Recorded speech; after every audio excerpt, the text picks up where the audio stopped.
Okay. Hello, everyone. Nice to see you guys. Hope we're having a nice day with Catherine and Colton again. Hello. Absolutely. Hello. So I want to start off with the following.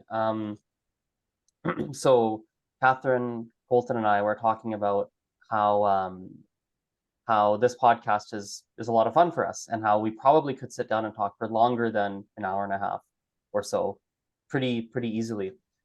And I was thinking to myself, I think one reason why it's fun for me, and I don't know if this is the case for you guys, is because I don't think I sit down and have intentional conversation with people where it's like your full attention. It's an intentional conversation for an extended period of time. I have one friend I do it with, Jesse, who Colton you've met before. Mhm. With Jesse, I do meet with him a couple times a month, and we meet and we have a real conversation. But again, I don't. It's not the same when you know it's recording, you know it's for a podcast. At least for me, I'm like fully focused on the conversation. And there's something after our podcast, I always feel, I don't know what I feel like. I feel like I was in the zone for like an hour and a half, and then I'm out of the zone. Like, oh wow, there's a world out here. There's I don't know. What do you guys think? I do agree, actually, because it is something that I experience that I enjoy the most with most my like in-person friendships, and like, for example, like the one that we have, the online one, is that the quality versus quantity. Like, for example, I'm not a person who hangs out with friends like daily.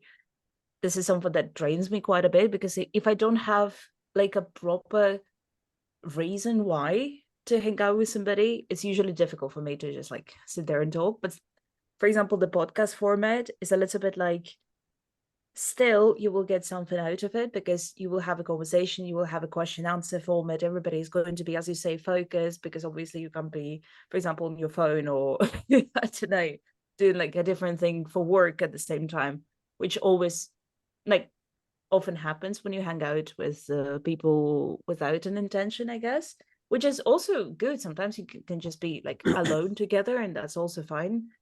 But these sort of conversations, this is kind of like quality social time, and it's a common project.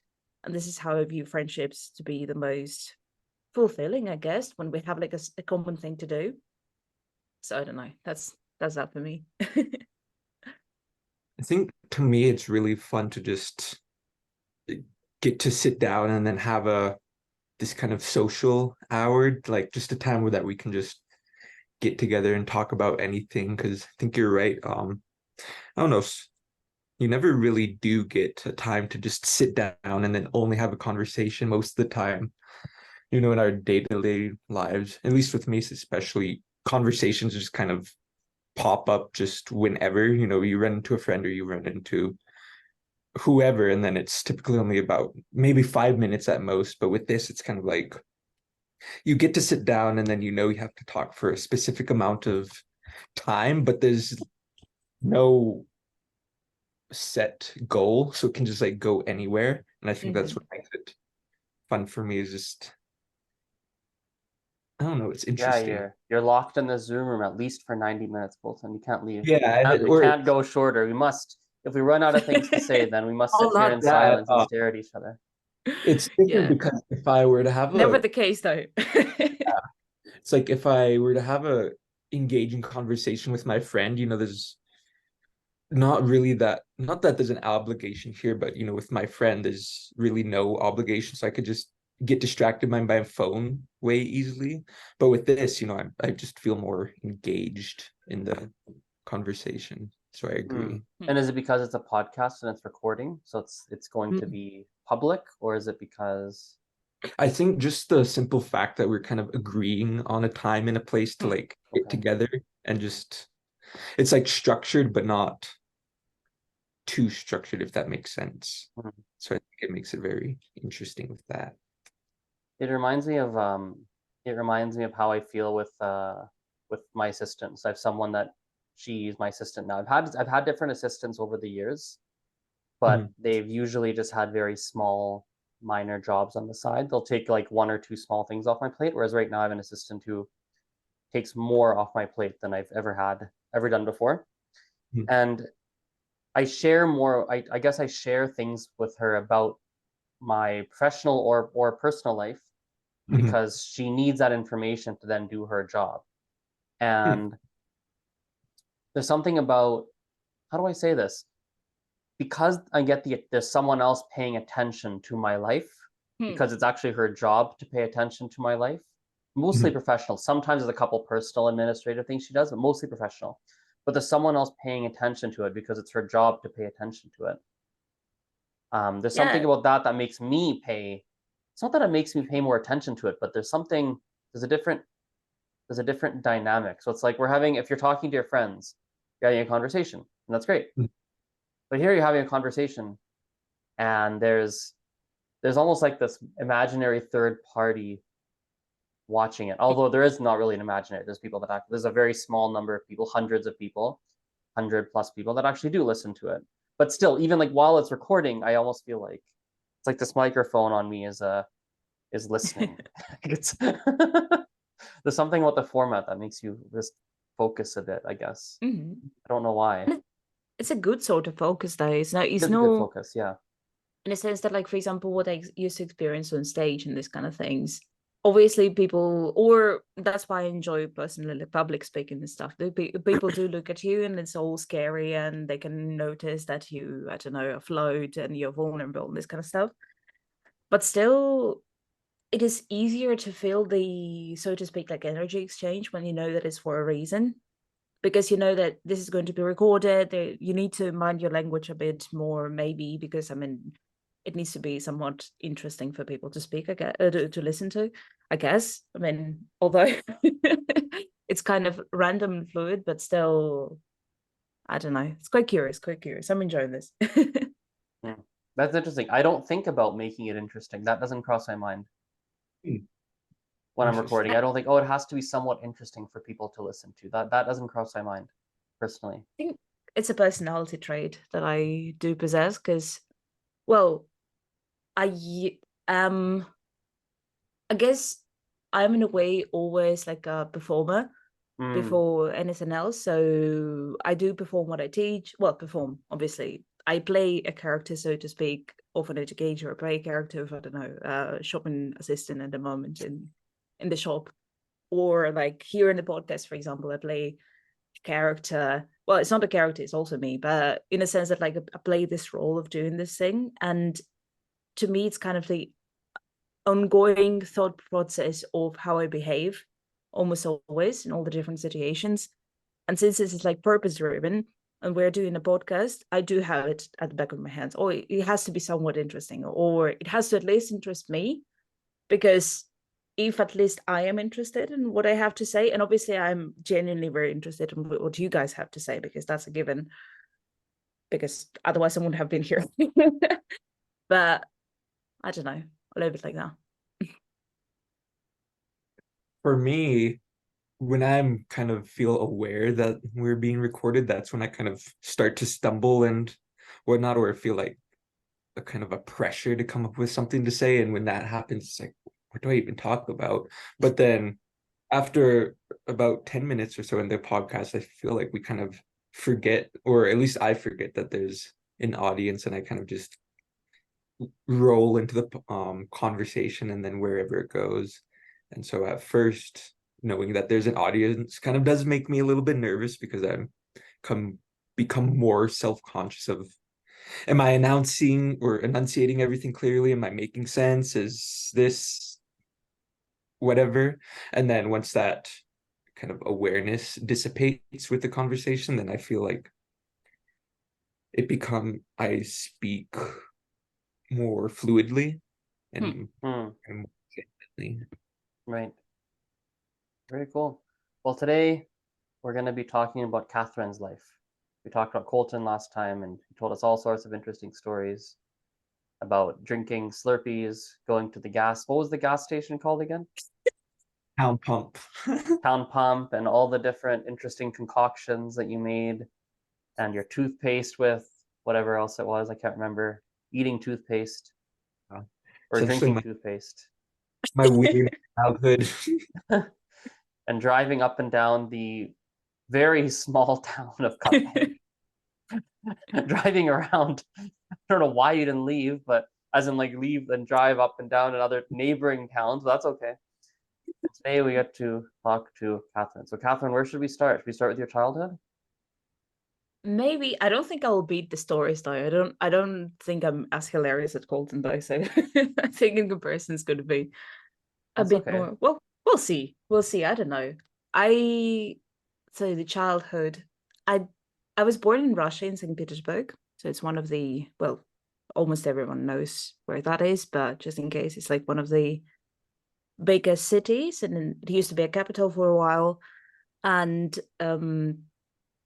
then a couple of months later, well, 5 months later to be specific, I moved in with my grandparents. Actually, like Colton mentioned, we have that in common. We lived in Crimea, which is currently, well, I'm not going to go into that. Well, so I grew up there from basically 0.5 to, I guess, 5 years old. I was living there. And what's interesting about that is that I did grow up with my grandma, and my grandma, when she found out that my mum, well, was pregnant with me, that she was about to have a child and everything like that, she decided to learn English from scratch. So basically what she did was she took a book, like a physical book, no audio, no CDs, no nothing. Back in the day, she took a book and she taught herself how to pronounce like things, how to, basically it was like a self-teaching style book, and she learned to the best of her capacity in order to teach me. And she also bought all the possible and impossible methods to how to make a child basically bilingual and this kind of stuff, available back in the day. Obviously they weren't perfect. And she bought tons of cassettes, because back in the day obviously it was cassettes with different like cartoons in English and stuff like that for me. And it was not an easy task, mind you, because it wasn't as widely spread as nowadays. But therefore, from basically very, very young age, I grew up with both English and Russian. So being it, I was exposed to like cartoons, I don't know, Disney and this kind of stuff in English. I learned the alphabets, both of them, at the same time. I think when I was about, well, 2-ish, 3-ish, when I learned how to read, I did learn how to read in both, and like simple sentences. Basically, my syntax was developing at the same time, in a sense, like I started to make more complex sentences in Russian as well as in English.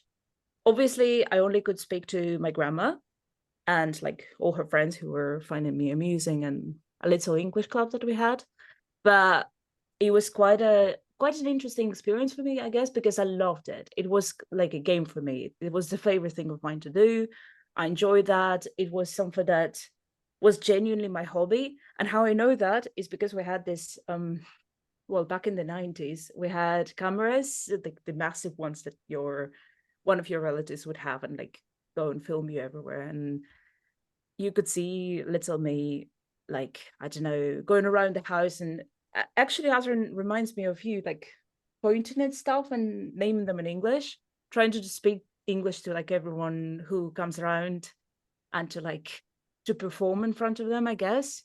I loved reciting little poems that maybe I made or somebody wrote for me, I don't know, in English. That was quite a thing for me, apparently.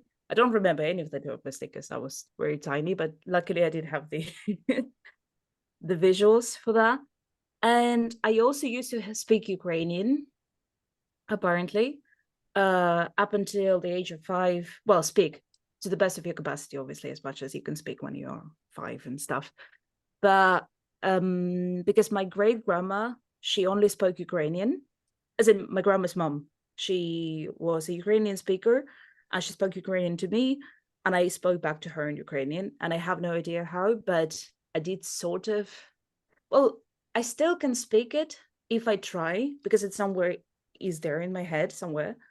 But if I have to speak, it's funny because it's really slow, and I have to like deep dive into my brain somewhere and like find it. And I do have some people who come around to the shop, for example, and speak to me in Ukrainian. And yeah, I can sort of respond to them, but it's mostly embarrassing. But yeah, that's that. And that's early childhood, I guess. So how did your mom, or your mom, sorry, how did your grandma, okay, hang on a second. So your grandma, did she speak English when she was teaching you English or no? She was. And Okay. actually, the secret to that is that she would write the like IPA transcription above every word. Oh, As she was really? trying. Yeah, I kid you not. I have pictures, honestly. I have receipts. It's crazy because all of her books, she still learns English every single day, by the way. That's her hobby. She does it. She watches YouTube now. That's her favorite thing to do. But like she's never per se spoken English at all, but she does have quite a good level in like reading or grammar. She likes all these tests online and this kind of stuff, but she's never, I don't think she speaks because she didn't have a chance. She doesn't really have, well, she sometimes speaks to my boyfriend, for example, and my fiance, no. But they sometimes speak, but she's very self-conscious. She's very afraid that she's going to say something wrong. And well, I'm sure that she's perfectly capable though. But But I it's guess interesting. what I Yeah, was wondering sorry. is when she first started to look after you, at that point, did she speak English already, or is that when she started to start learning English? No, she went prepared. Okay. Basically, all the 9 months when my mom was pregnant, she was getting herself ready for this very purpose. Well, my Oh, grandma interesting.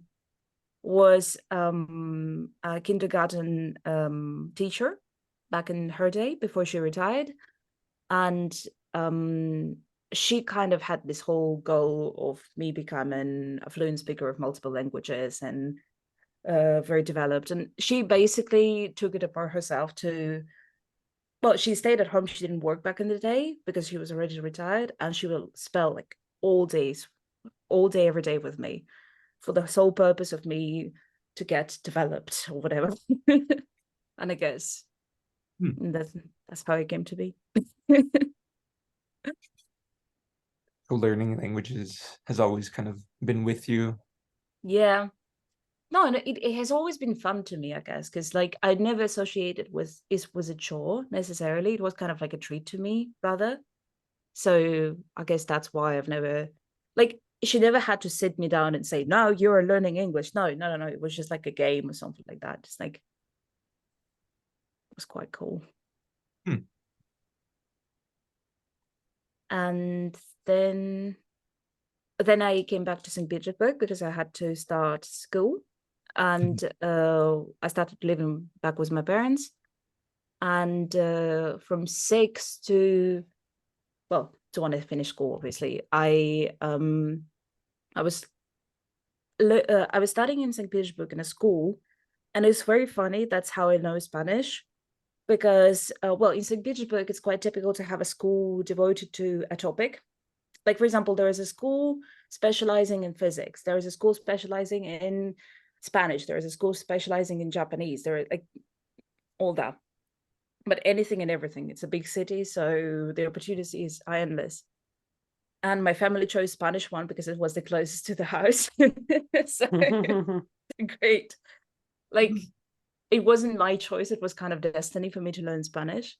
And in Hmm. fact, I did have like a bit of a complex teenage history with that, because I was like, oh no, Spanish not cool. I would much rather learn how to know a cool language like Norwegian or Finnish. Or, well, I don't think like that anymore, obviously, because like I'm not 14.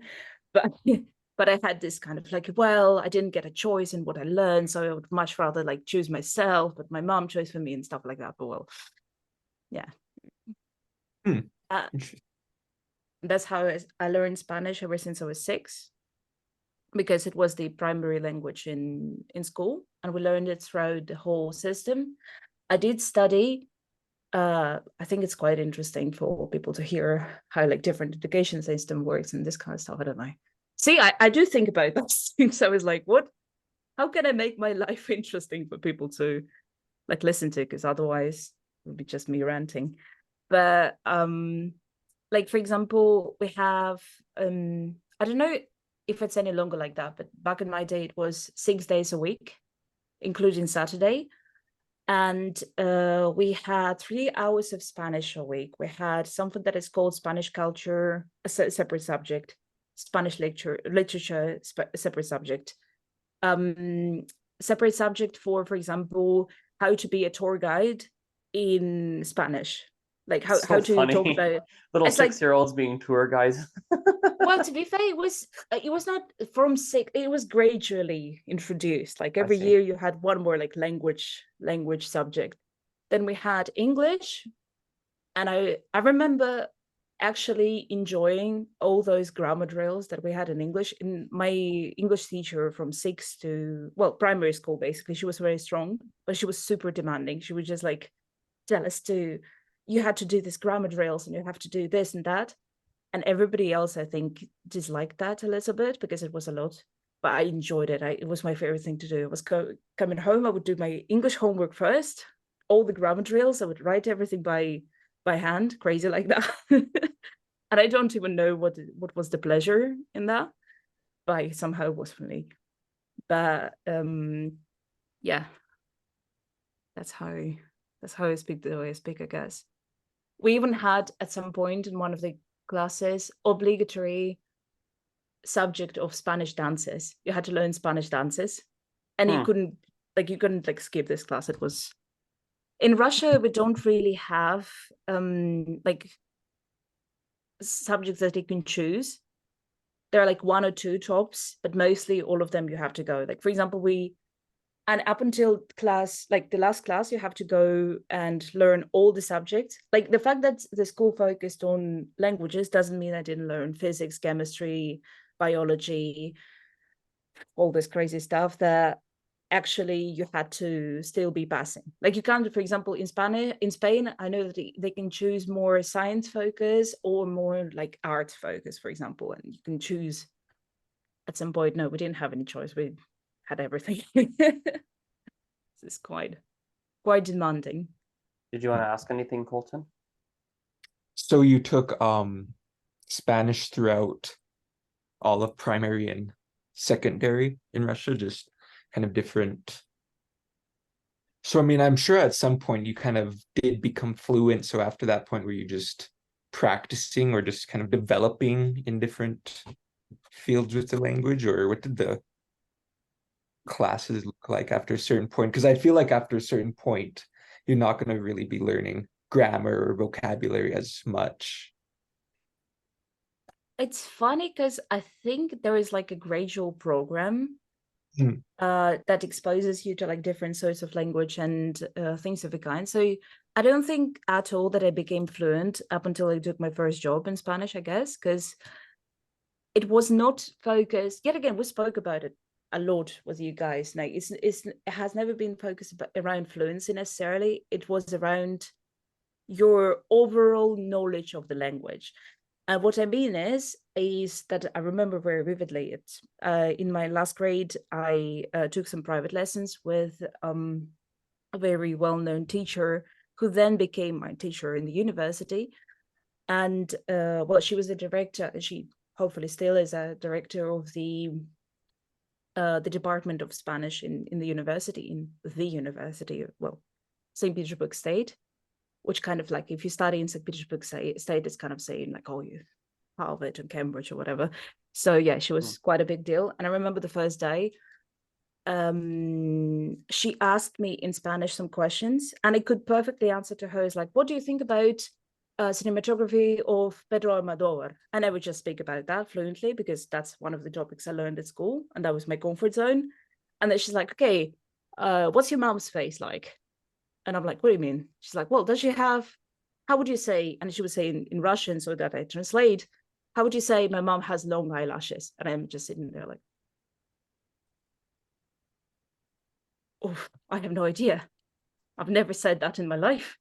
That's never been focus of my studies at all. And yeah, I remember that it was the first time I thought that maybe the Spanish that I learned is not necessarily functional, because like, yeah, Pedro Almodovar's cinematography, that's one thing, but like, how can I not say my mom's eyelashes are long? It's like, man.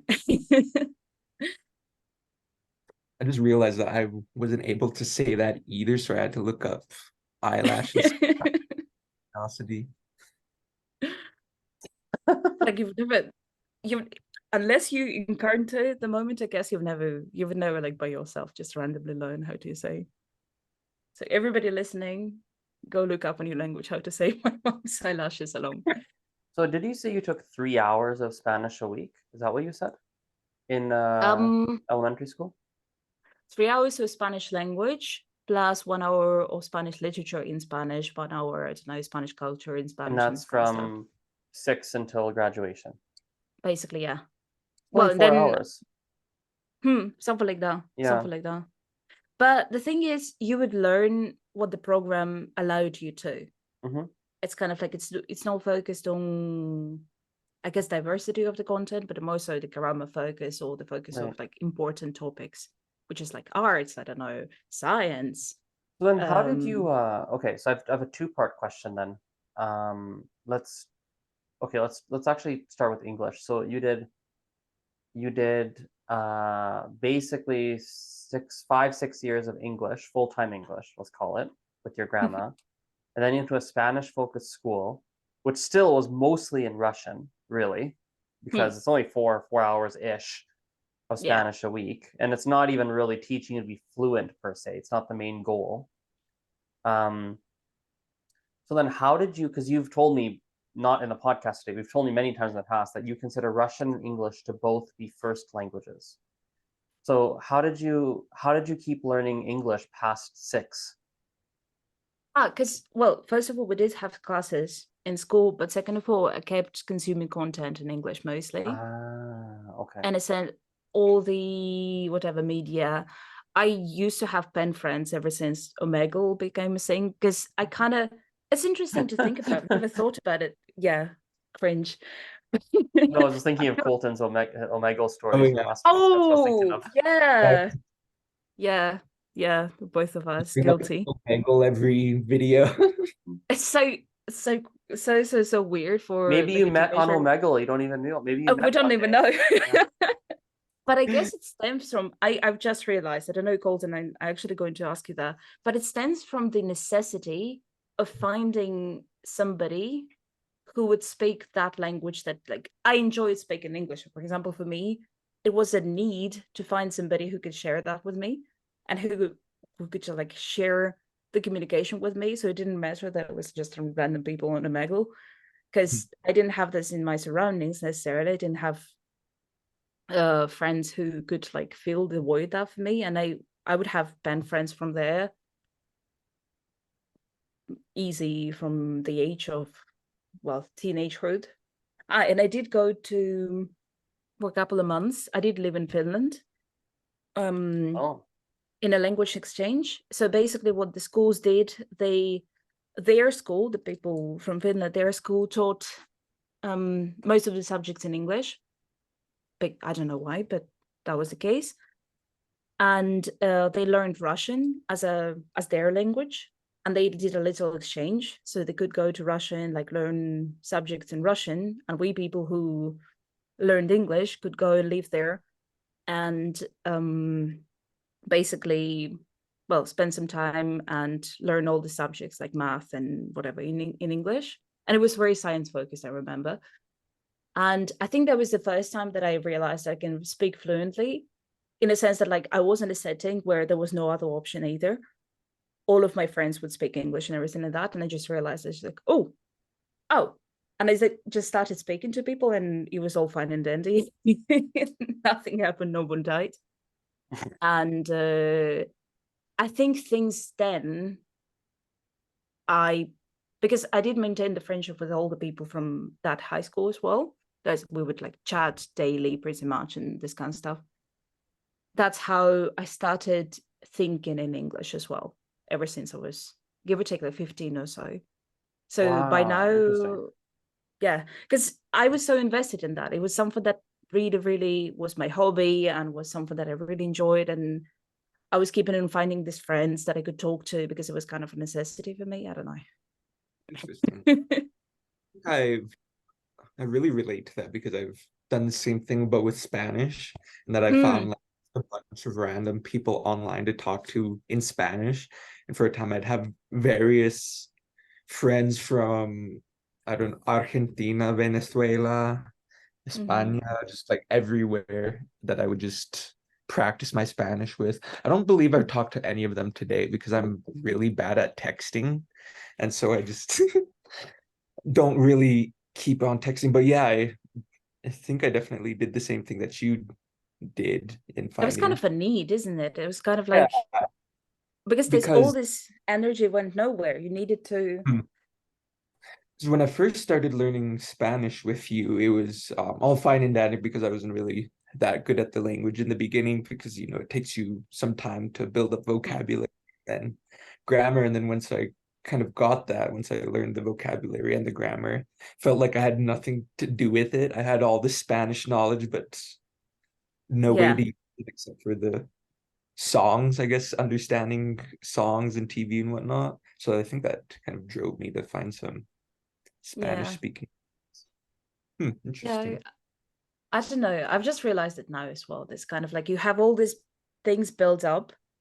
And I think it happens similar to people who do music, for example, professionally, because I do have a lot of friends who are musicians and we operate a very similar way. I think people who are very fluent in all their languages and they end up becoming language teachers or end up becoming any sort of language professionals, they will need to do something language related day in and day out every day. Like all your hobbies will be related to language. No, because it's kind of easy. For example, whenever you watch content, whenever you do something, you kind of crave to do it in your language bits of it. Or whenever you're like talking to people, socializing, it's like, oh, it would be cool to have a friend from whatever the country of the language that you're speaking. It's a little bit like the typical person that brings their guitar everywhere and that plays guitar all the Mm. time, or piano Mm. or whatever the other instrument, because they need to do that at all times. And they become really good and they become, some of them become even like well-known musicians, famous and everything like that, but they will then crave to practice all the time. And when you ask them, it's like, oh, how did you learn to play this instrument so well? It's like, so cool. You must be practicing so hard. They will always say, no, I don't. But they do. They do it all the time, every day, but they don't think it's a practice. They So just think it's, do you feel that way about language? That it's been I part of do. your life for so long that it's like your guitar? Well, I don't, guitar is not the one for me. I've never learned to play any instrument well secretly. I am a musician, but a bad one. But so this, I but don't I think necessarily it's, mean literally the guitar. I just mean in the yeah, sense of like but it's in been that with sense, you for yes. such a long time that Yeah. And I kind of feel it's a part of you and we just want to do it all the time. huh. I was gonna ask you something. I was gonna ask you about I have some more language questions. I'm curious, what kind of child were you? Oh, wait, before you answer that, I have a random tangent. Maybe I'll show it to you guys sometime. Maybe off, I don't know, off podcast, maybe on, I don't know, we can talk about it. I found a video. My grandpa he sent me this video, my 11th or 12th birthday party. And like I was watching it and I was like, whoa, there's me when I'm 12. It's a video, so I can watch myself Yeah. how I used to act. Um, anyway, a random tangent. But what kind of child were you growing up? Yeah, that this video is so helpful because they kind of, you see yourself, you distance yourself because you're now an adult and you see them you think like, is that me? But that makes total sense because that you pretty much behave like no, but Mhm. also no. Yeah, I would love to see that. They're great fun. Well, according to the videos and according to my own memories, I was a little bit of I don't know how to explain that, but I did love to perform, so to speak.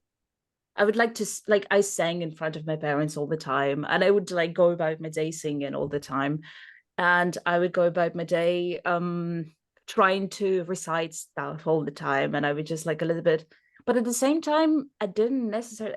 I share that with Golden, I guess. I didn't necessarily hang out a lot with my peers. I didn't necessarily enjoy the company of my peers much. I would much rather like hang out around even not necessarily like maybe adults, but children, well, teenagers mostly. When I was a child, like teenagers and older.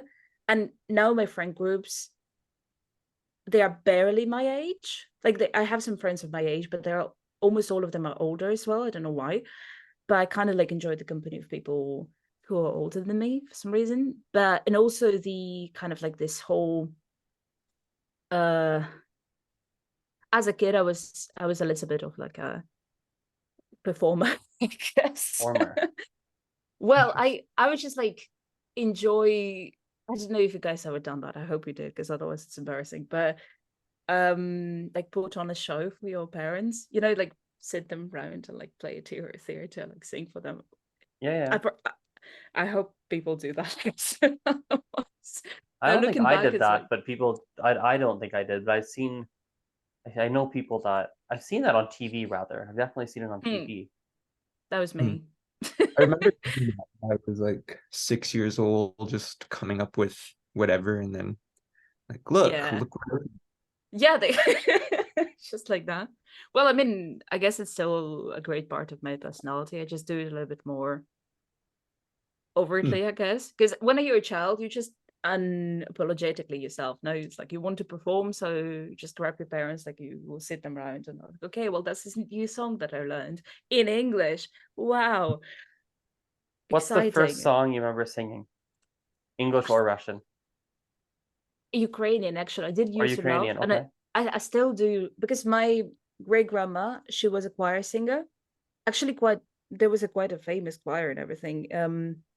And she had this beautiful voice, and she sang this beautiful folk songs from Ukraine, like in Ukrainian and everything. She would, like, for example, have friends around sometimes, and they would just do like all different choir parts. And I remember being fascinated by the fact that every single person had a different voice, so it's all in harmony. And I would always try to learn like a weird voice, not the one that you'll hear the most, but like, I don't know, the lowest one, for example, because it's so cool.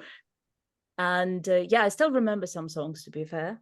Like, I don't remember them word by word, but if you play a song for me, most likely I'll remember the lyrics, because they all come back to me. Are there any titles that you remember? Any song For titles? example, there is one that is called Cvite Teren. It's like well, whatever the flower is blooming. I'm not sure how to say that in English. And it's super beautiful. It says, for example, one of the lyrics go, whoever hasn't experienced love hasn't experienced pain in their life. And you imagine me, I was like 5 or whatever, and I was like, that's so deep. That's so oh, for example, there was a song that one is in Russian, and it was about the woman who had green eyes. And because she had green eyes, everybody called her a witch. But she's not a witch. I'm just an independent woman that loves and whatever. And I was like a child, and I imagined myself to be this like cool woman that has green eyes or whatever. I don't know. So random, but yeah. Looking back, it's quite funny.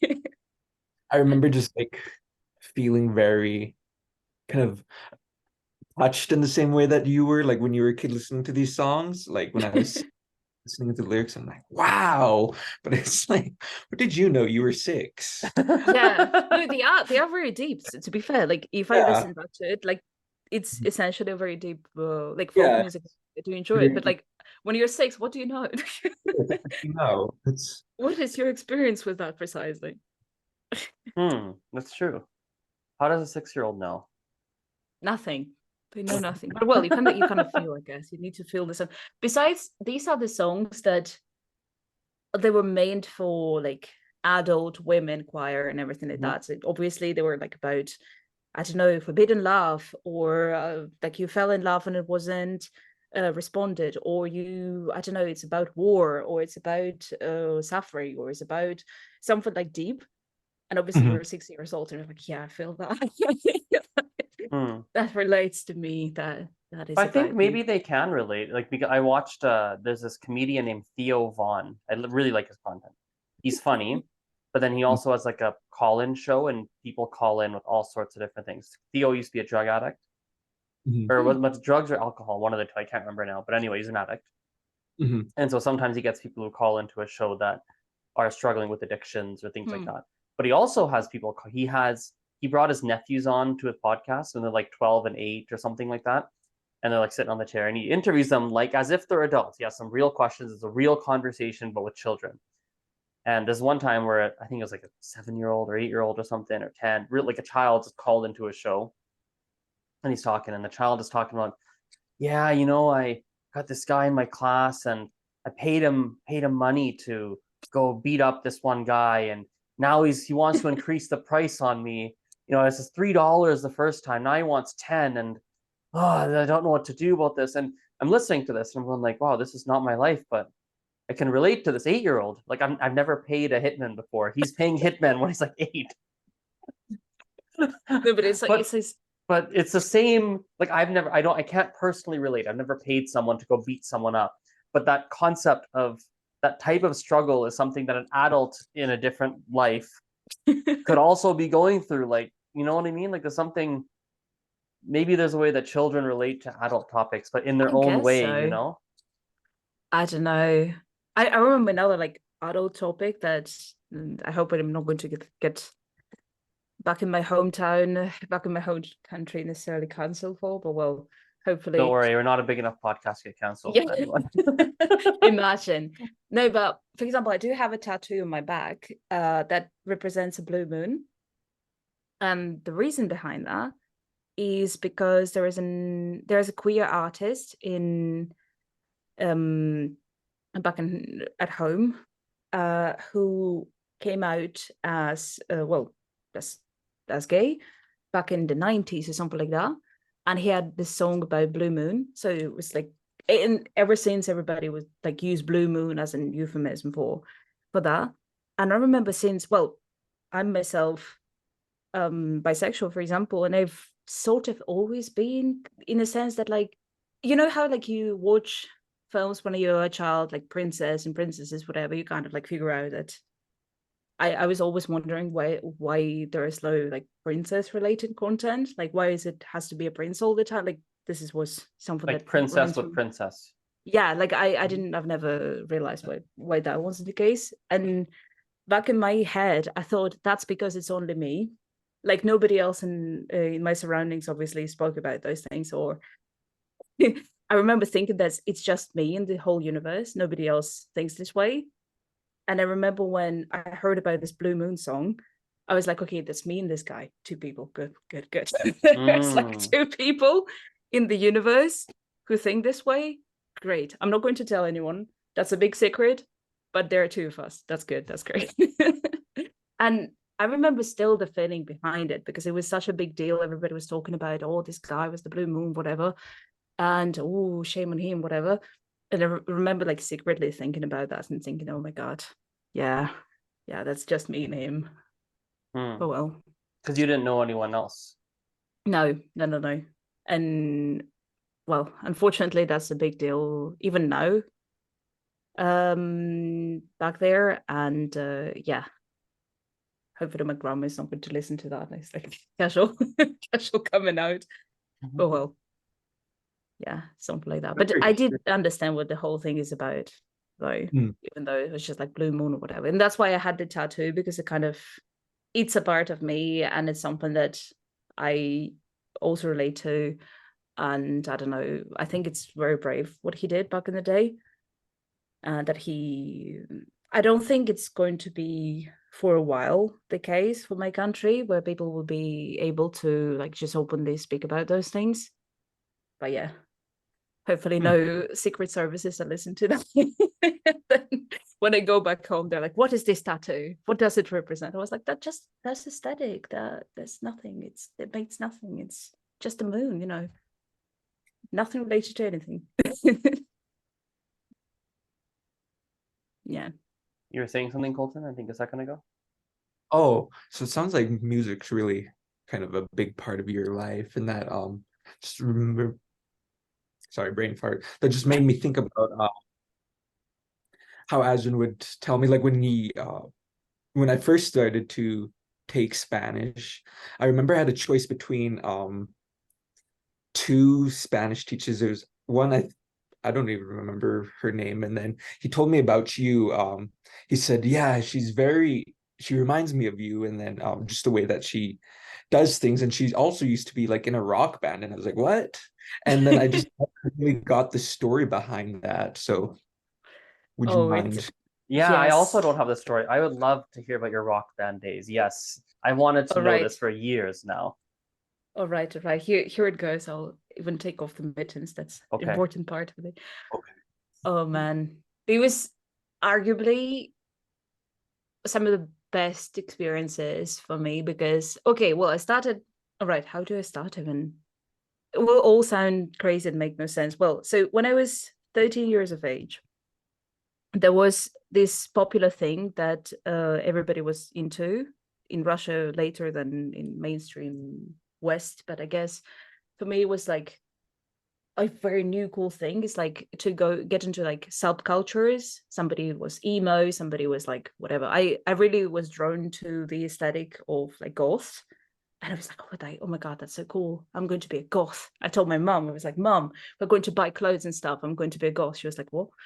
But she was very supportive, surprisingly. She was like, yeah, well, what kind of clothes do you want me to buy for you? I was like, well, this and this and this and this. And then I got this whole aesthetic for myself. And when I turned 14, because when it was my birthday, I was like, well, 13, I'm still a teenager. I'm still a kid.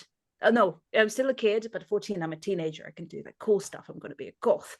And yeah, so that was that. I started to be very devoted to that aspect of my life, to the creating the aesthetic, to learn about, but since I'm a little bit of a nerd, I started to learn about where the subculture come from and that the music was an important part of the subculture and how the true ghosts were, like the ones that started from the post-punk movement in the UK, and this is the music that they were listening to. So I'm going to be specifically listening to this music because this is cool, blah, blah, blah. And that's how I ended up finding this little group of musicians, like the independent musicians who organized the true music. It's ridiculous now, but well, back in the, I'm speaking from the perspective of back then, okay? Don't judge me much. But who were organizing this sort of events was the music that was like post-punk, death rock, I don't know, synth pop, this kind of things that was very niche. And to me, it was like super cool and I was really into it and I wanted to go. And I once went to the concert. Nobody else in my surroundings necessarily shared the devotion so much. And I remember asking my mom to go and my mom like let me go to a concert. I went to a concert. I was 14 or something. Wow. And I just went by myself. I don't A know. death metal concert? It was Or death not rock. death metal, sorry. It's a Sorry? different thing. Well, it doesn't matter. But What did you call it? Death what? death rock. Death Death rock. rock as one of the genres that the true goths listen to, like ridiculous. Obviously, there's no such thing. But 14-year-old going to a back death in the rock concert. day, not dressed up, excuse me. I was wearing the makeup, I was doing the hair, I was wearing, for example, ridiculous. I would wear fishnet stockings, Yep. like on my hands. It was Yep. like holes in Oh yeah. ridiculous. Yeah. But well, all the pins and yeah. So I went there. I don't know how my mom let me go, but she was like, "Oh, do you have any friends who go with you?" I was like, "Yes, it's everybody's going, Mom. Everyone is going." No, nobody was going. It was just me. But I made friends on purpose so I could show my mom pictures. So with people, so there was a group of people roughly my age, like well, not my age, they were a bit older, like 17, 16-ish. And I just kind of figured that it would be cool to just get to know them. And despite I'm a little bit more on an introverted side when it comes to meeting people, especially in real life. On Omegle, that's one thing, but like in real life, that's a different. And I would just approach them and say, "Hey, oh, are you guys going to this concert?" Because they were dressed up as me. So I kind of figured, "Are you going to this concert?" And I was like, "Oh yeah, cool. So you're gonna come with us?" And I was like, "Yes, that worked." And I would just hang out with them. They're still my friends to this day, mind you. Wow. These people, these people just randomly is like, "Hi, are you going to this concert as well?" And they're like, "Yeah, we come with us. We're gonna go together." And the first band that played in this concert was the band that I ended up playing in. And Wow. they were so cool. They were very funny. They were too well. two guys playing, only the guitarist. So this group of girls that I met, we were dancing in the front row, and we were enjoying ourselves. It was such a cool event, whatever. And the band noticed us in a sense that, like, oh, it's not a massive event. It was like a room more or less this size, I guess. It was very niche, mind you. It wasn't How like many people? insanely popular. Less than 50 people, the whole concert. It wasn't massive. Wow. Okay. It's tiny. And it was like a tiny little bar that was very famous for that. And the organizer of the concert would be like, everybody would know each other, basically. It was like the true goths of the city, and everybody knows each other, and nobody knew I was 14. Obviously, I lied in my age because I was like, I was everybody's gonna ask you about that too. Like, were obviously 14-year-olds allowed to, they didn't No. ID, no ID, nothing? Well, I did say I was 18, obviously, because that's what we do. Don't recommend. Nobody But do that. they didn't ID people? If you drank alcohol, but I didn't. I just wasn't that's interested. interesting. Well, I might huh. have been interested in that, but obviously I stayed away from the bar for that very reason, just in case. So I was just like, oh, I'll just hang out on the dance floor, whatever. Have a water. And yeah, a couple of days later, when the whole pictures were published, the band actually, it was just two people, and they had a gig, but one of them couldn't go, and they kind of were trying to figure out for the solution, and they texted me first. Oh, I don't know if it was me or the other girl, but I like to think in my head that it was me. To, oh, do you want to?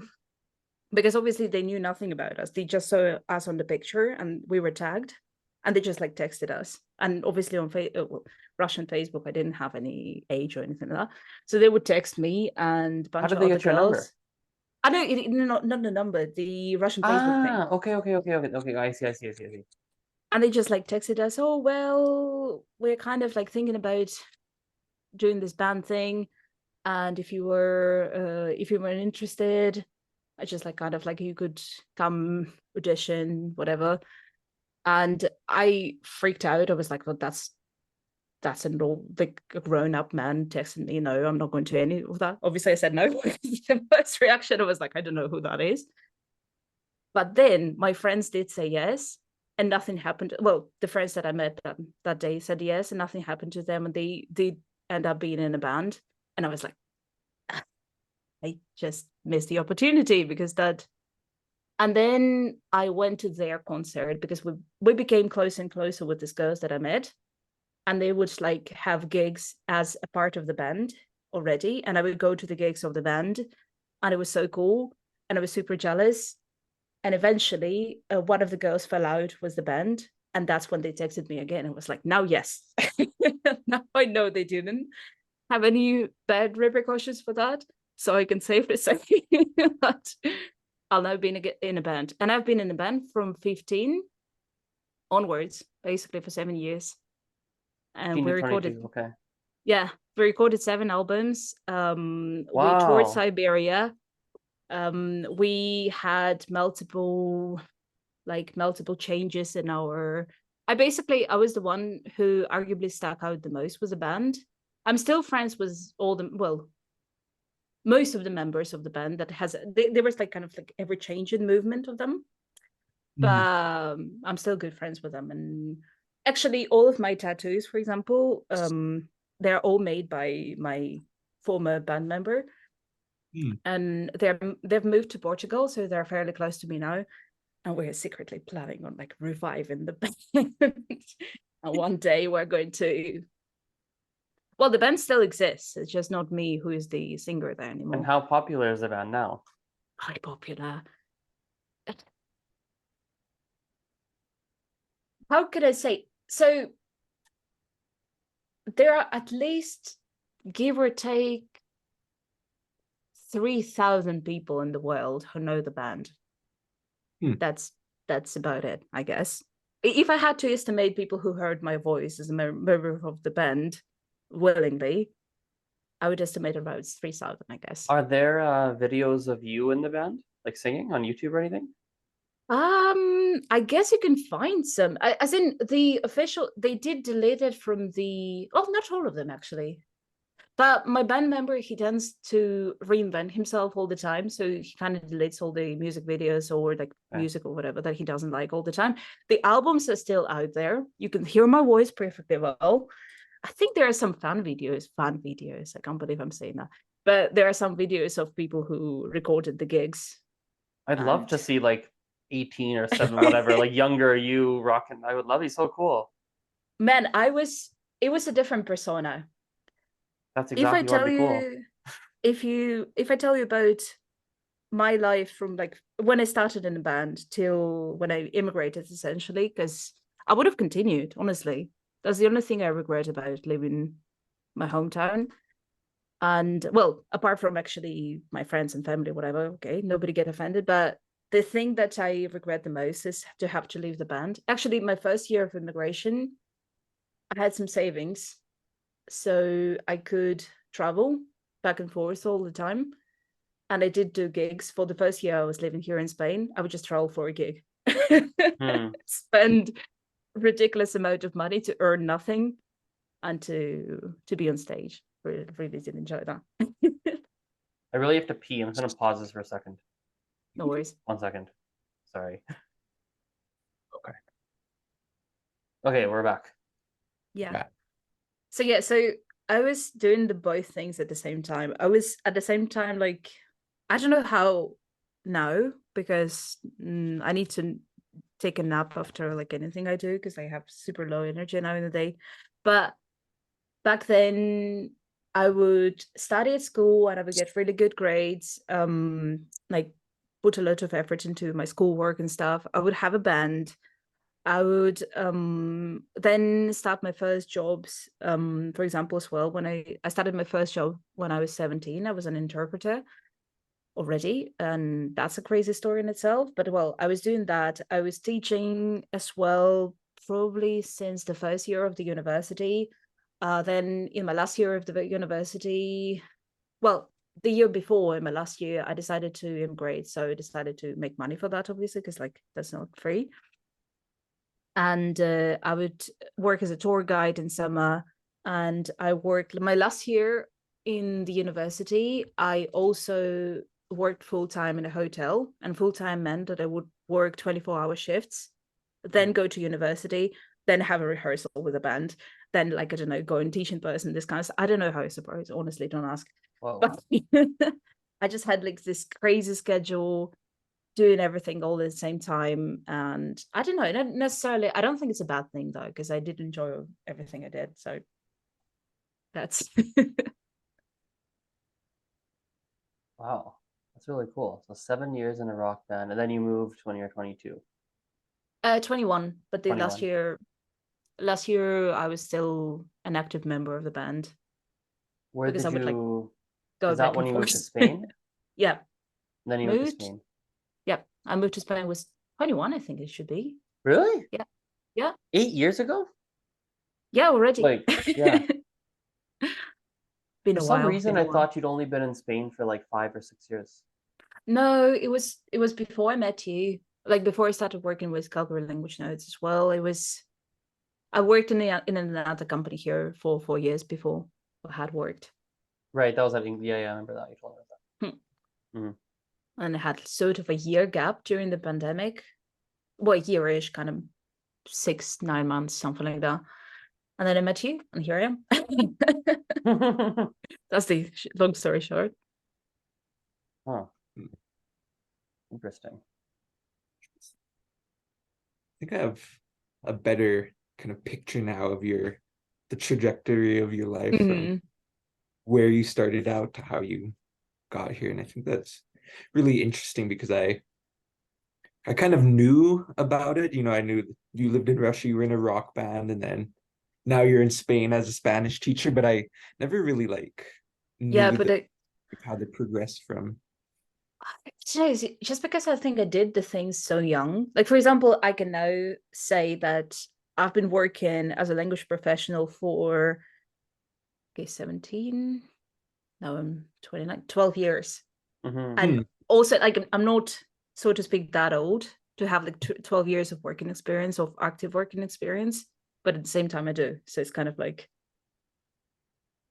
multiple parallel lives at the same time. Yeah, it's like you had 3 different lives going on at once. Yeah. And now my hobbies include sleeping, basically. Relatable. Like, yeah. So, okay. So what about you said earlier, you said something. You said, oh, you said you're interpreting. You said you're interpreting. That's a whole story of its own. Yeah. Why is that a story? Because that doesn't sound like a rock band. Sounds like there's a story there. It sounds like, oh my God, there's something to share. When someone says I was an People say interpreter, it that. doesn't sound like there'd be a story. At I least don't to know. me. To me, it's the exact opposite, to be fair, because I think because rock band is kind of not necessarily effortless, but it's one of those things that you do out of this state of the state of flow that we were talking about at the beginning of the podcast. It does, like, for example, this podcast doesn't seem like an effort to me because it's a state of flow. I'm enjoying myself, so it's not a job. So when I was in a rock band, it was never like a chore or anything like that. It was just like cool thing to do in my free time, but nothing, even though it was, if you think about it, it's rehearsal, recording. You have to think about the shows. You have to book gigs. You have to I don't know, communicate with fans. You have to do all the stuff, and it's kind of like sounds cool, but when you live in it, well, I wasn't massive, honestly. If I was massive, that would be a different story. But the size of fame that we had was enough for me to kind of like leave the lifestyle without fully committing to it. So I could do like multiple things at the same time. I think the big fame that I experienced, actually, now that I think about it, tangent, was when I was on the metro, coming back from university, reading my books or whatever, and I saw a girl. She was basking, she was playing a guitar, and she was wearing a t-shirt with my face. And I was so excited. I was like, wow, that's so cool. And I looked at her and I was like, I was smiling, and she didn't recognize me. I was just sitting there like, no, but obviously you'll lose all of your cool if you do that. So I was like eternally doing that, just looking at her, kind of like, notice me. No, she didn't notice me. She didn't notice you. Look at me, I'm on your t-shirt. That's me. No, because I did used to wear heavy makeup, and I do love makeup, for example, as a form of expression, even though I don't wear it necessarily unless I'm performing, but I like scenic makeup, and I like heavy makeup. That's why I, for example, drag as an art form, not to perform myself, but like to witness drag queens and drag kings. And on stage, I would wear this like heavy makeup, and at university, obviously not. So I don't think I'm easily recognizable in the street in that sense. But yeah, cool story of a person wearing a t-shirt with my face, completely unaware of me. So, but in interpreting, for example, that did seem like a cool thing for me, and it still does, and it's still one of the aspects of the job that fascinates me. Well, first of all, because I got the gig very randomly, because it was right after I finished school, literally a week after, and I was still in this little gap between after all the exams and all the state exams and all that, to think about what universities, what programs do I want to apply for. So it was like a 2-week gap, and I was really not sure what I was going to do, because I didn't really think that like Spanish could be my career, because like I've done it so long, but also I would like to learn a different language. So I was trying to think maybe I should go to like the cool Norwegian language department, which to me seemed like the coolest language in the universe. It is cool though. And then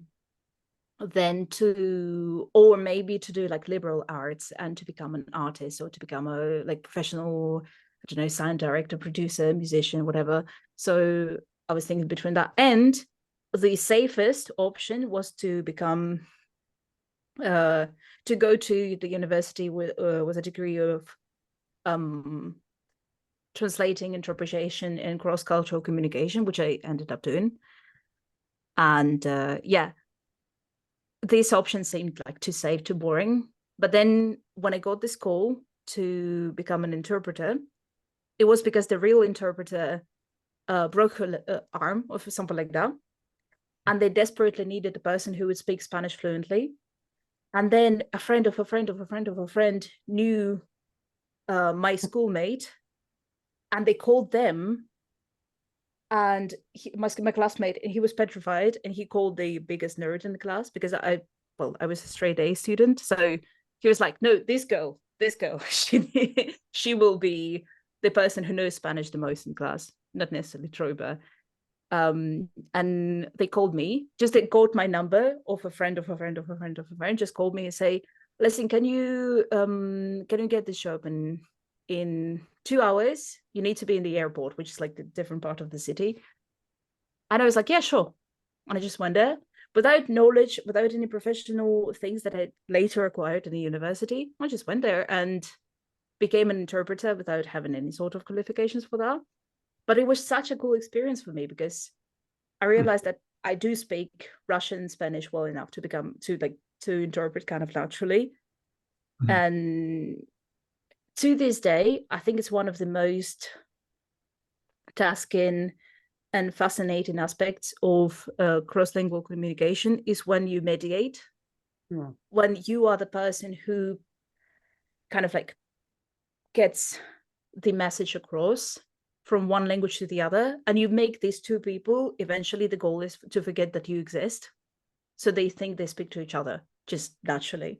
And I don't know, it's kind of cooler than just being on stage to me. Obviously, the majority of the people, oh, that's so cool. Like, I don't know, you're like rock star, you have fun, whatever. But I think people who do these sort of jobs, who like, for example, interpret, or who, I think to me, people who do very interesting and intriguing things with their brain, they are rock stars to me as well. So that's the story. Sounds like a kind of story that I would tell. Just kind of like, well, friend of a friend of a friend, and they just needed me to. There I was. That is a cool. Colton type story. Friend of a friend or a friend or a friend or a friend, kind of like just called my friend, and then they called me, and they're like, yeah, I just ended up getting this phone. Yeah, no, and actually, when it just started, I think the first like 20 minutes of the job, I realized that I'm completely incompetent. I was like, oh my God, I do have to speak fluent Spanish for that. I've forgotten I didn't have that in my bag, but I had to like turn it out. And I did end up doing a good job, and I worked with this.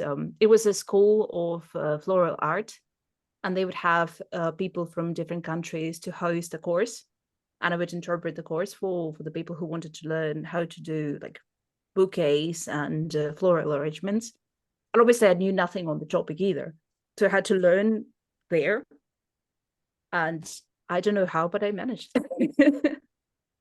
With obviously, I had a good connection with both the team that I worked that were Russian speakers, like all the students, for example, and the teacher. So it kind of started to flow, but that's how I started speaking Spanish, really. Yeah, like really. From that one. Yeah, it had to like, okay, now you speak Spanish. I was like, whoa.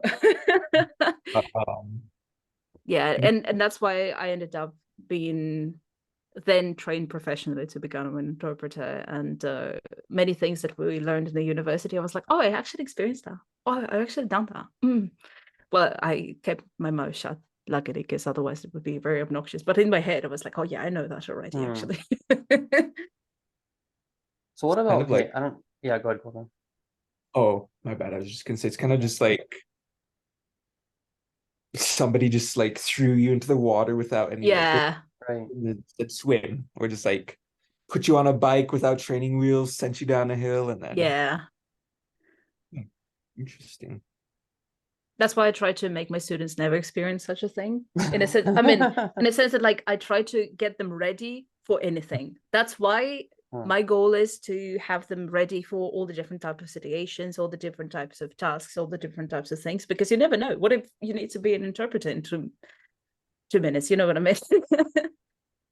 That's a good transition. What I was literally just about to ask you about. So you did your master's in teaching foreign languages.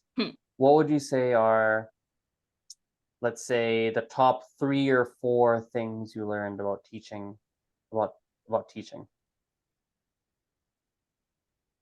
Listen to your student and go off what they really want to need and how they are. And you're a team in a sense that, like, obviously you have all these preconceptions or how do you prefer to teach and things of the kind, but their experience is essentially very important. For example, what is their story, where they're coming from, what kind of day are they having today, what kind of feeling are they experiencing, things of the kind. I think to take into account the context of the student, I think this is something that they taught us one of the first lessons in method. And I was like, well, that makes total sense. And I think it really gets overlooked sometimes, in a sense that, like, some people get obsessed with their method, but they never like open their eyes to see, okay, that's the concept. That's the context. Context is super important. Top 3, you say? Top, Let's you see. can pick. Top few, you can pick. Top 3. That's like top 1 basically. But then, well, I guess there are. I learned something that is like gradual exposure, so to speak. So I'm very aware of how to not overload a person, but also how to challenge them at the same time. So that's something that I take into account. And number 3 is visual representation of the material, and more so how you present the material, what kind of materials do you choose to use, are crucial for a person's progress. Top 3, yay. Really quickly.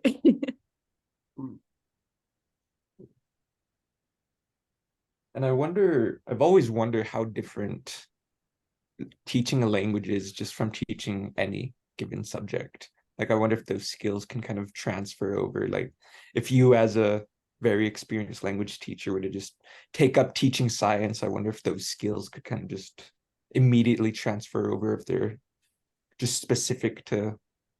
I mean, I'm sure they transfer in some degrees, but if I had to teach anything, I would do the same thing, I guess. Like, if I had to teach, I don't know, if I had to teach you a course on, just to make the joke, the practical magic or whatever, I would still structure Oh it yeah, pretty much your the same. magic days. Yes, your magic life. I said so much stuff.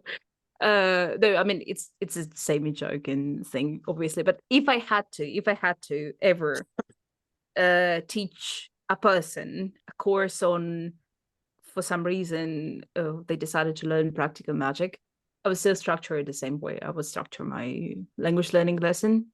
Like, I'm aware that that's not necessarily a real thing, but it still would be the same thing. I would behave similar way, I guess. Or if I had to somebody to teach them how to be a good performer on stage, because I've never been a good musician, to be honest. I don't even consider myself a half decent singer, but we did punk, so it doesn't matter. And yeah, if I had to teach scenic expression, interpretation, this kind of stuff, I would do the same thing. I would never dare to teach science, because even though I did take up science back in my school days and I had very good grades, I know nothing about it, honestly. I am so horrible at that. I would love to know stuff about it. I did take up that, Colton, is kind of like similar to you. I did take up for fun during the pandemic, take up a course in methods in modern science, which is fascinating.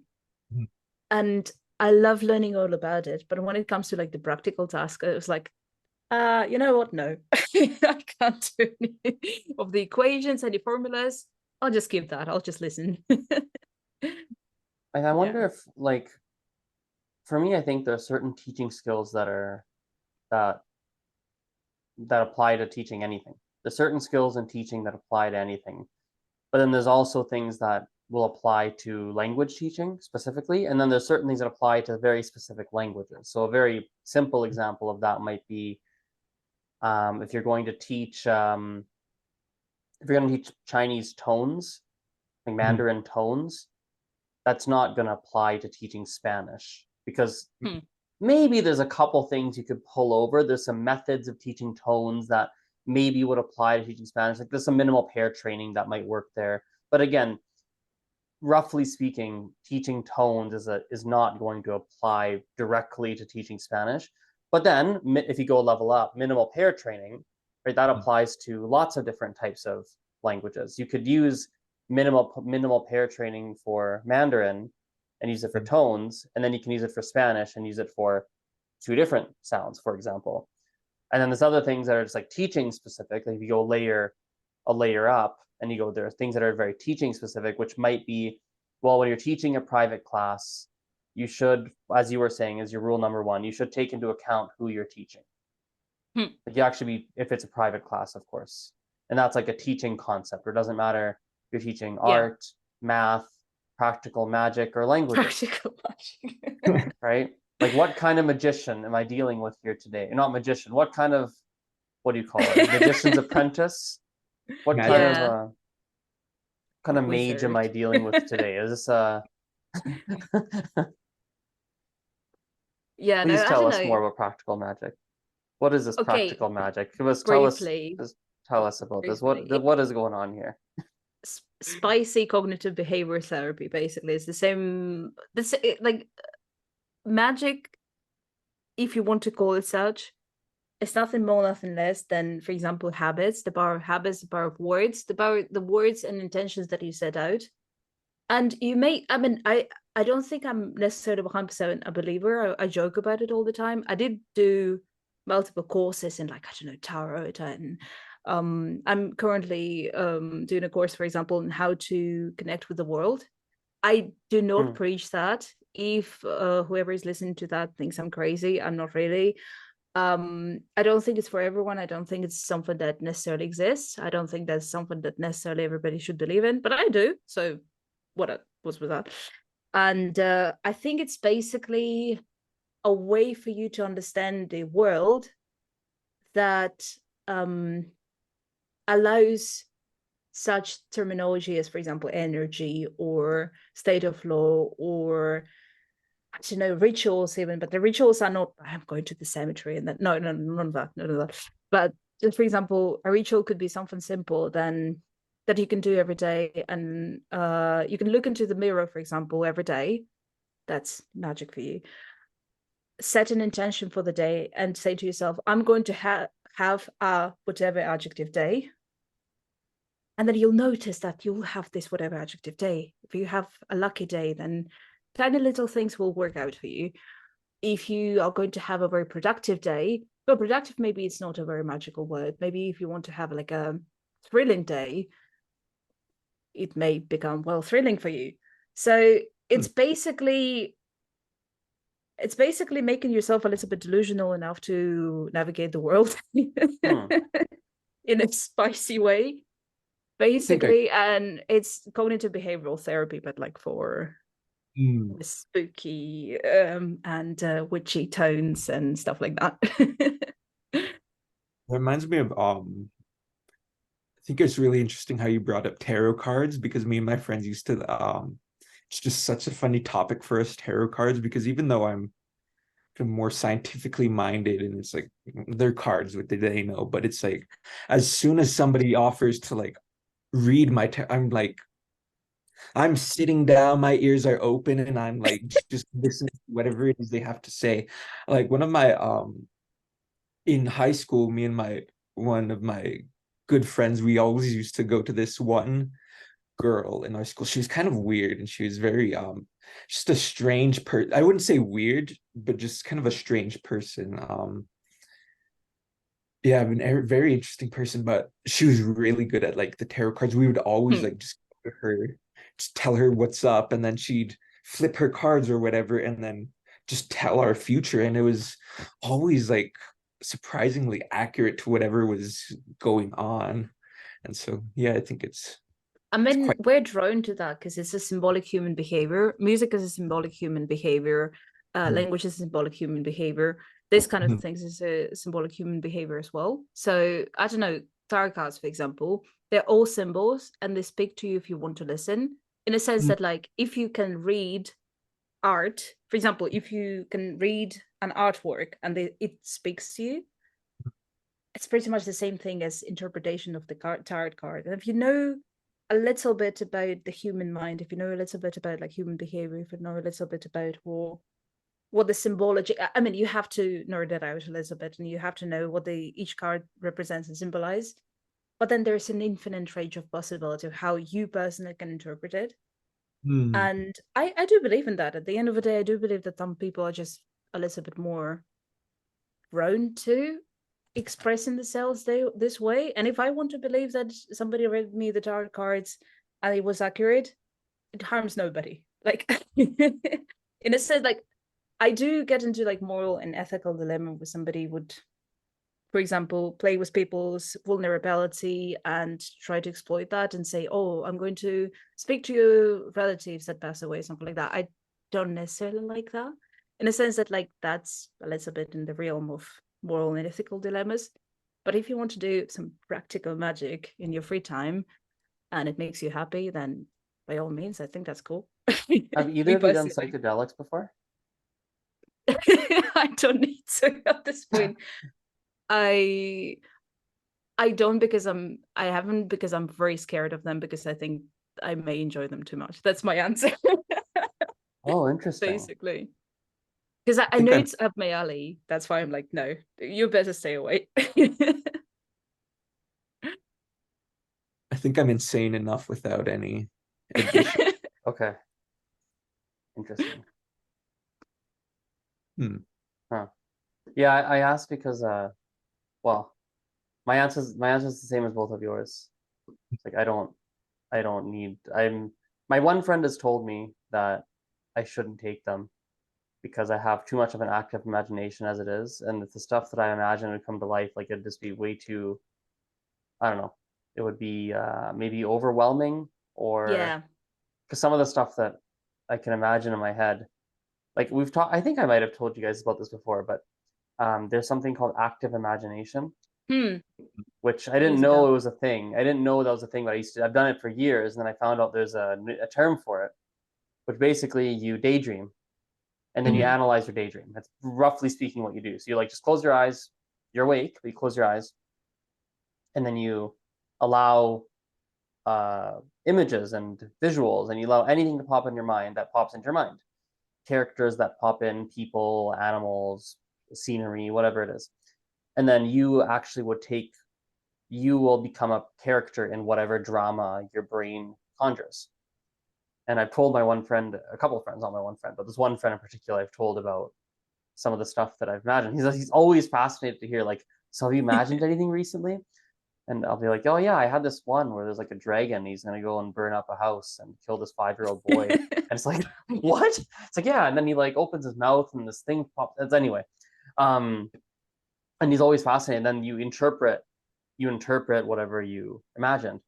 But the things that I imagine sometimes are very imaginative. No, like they get very immersive, and like if that were like real, it could be absolutely. Some of them are pretty cool, and they would be amazing if they were more realistic. And some are like terrifying.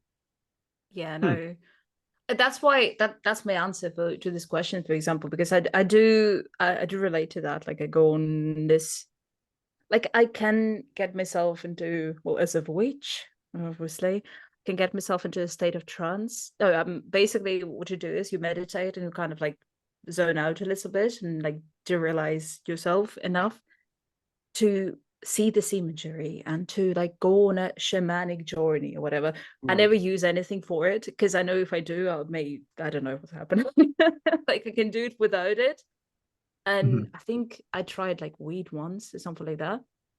And it freaked me out so much because it had such an anxiety fit because I couldn't control what's happening, and I need to control what's happening. If I can't like be at all times aware of what is the brain doing, that's a horrible time for me. That's a bad day.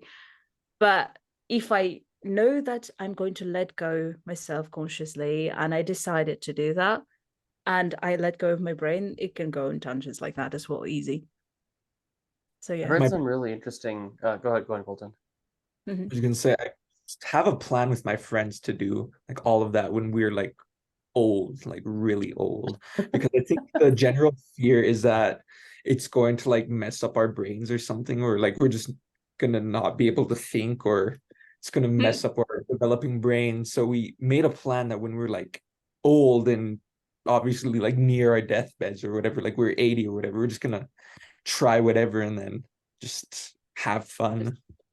Yeah, it's funny you say that, because I had the exact plan for like this like to the T. Had this exact plan, and I always tell people about it. It's like, well, when I'm retired, man, I'm gonna do everything. I'm gonna live the lifestyle, because I do have, for example, since I do music now and stuff. Obviously, that's related to the world of substances sometimes. And I have friends here who are producer, and it's really funny. Who one day, because we did do some gigs together here, like some stuff, and one day he invited me to a party by this weird words. He said, "Well, I'm going to invite you. I know you're not going to go because there were substances involved and stuff, and I'm not a big on that." And he said, "I know it will be te hará ilusión, like you'll be excited if I invite you. I know you're not going to go, but I'll still invite you, so you'll feel good." I was like, "Thank you very much for the invitation, but I won't go." And then I imagined we were going to meet with this guy. It's my friend, the music producer, when we're both like 80 something, and I'll say, "Listen, do you remember you invited me back in the day? Let's go today. We're going now." That's when I go.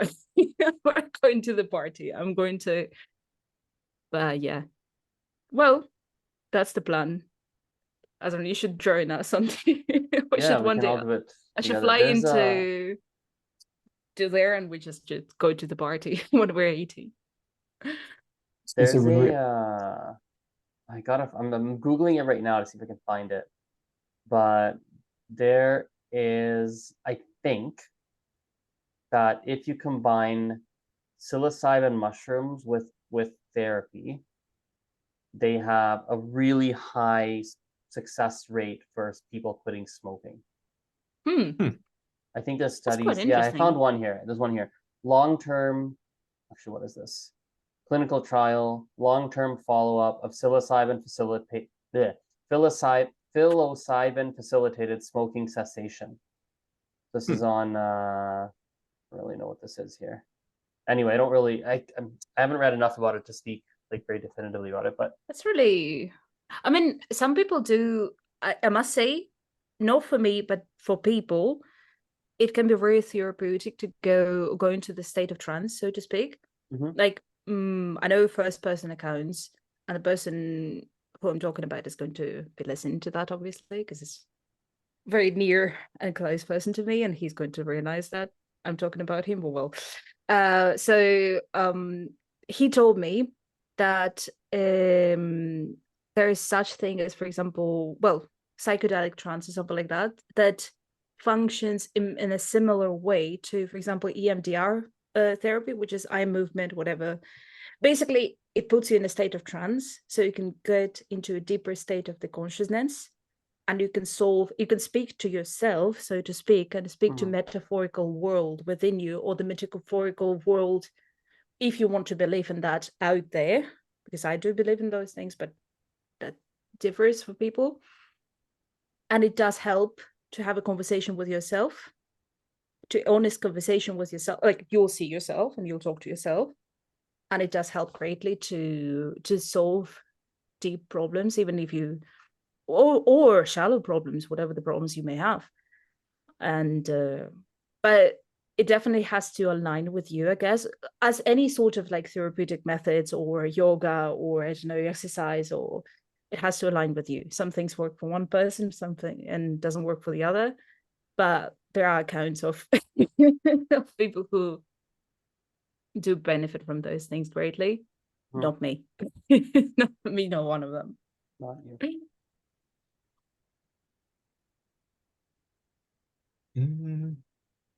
What else? Yeah, The same thing. I appreciate how we just like drifted on with the most random topics. I love that.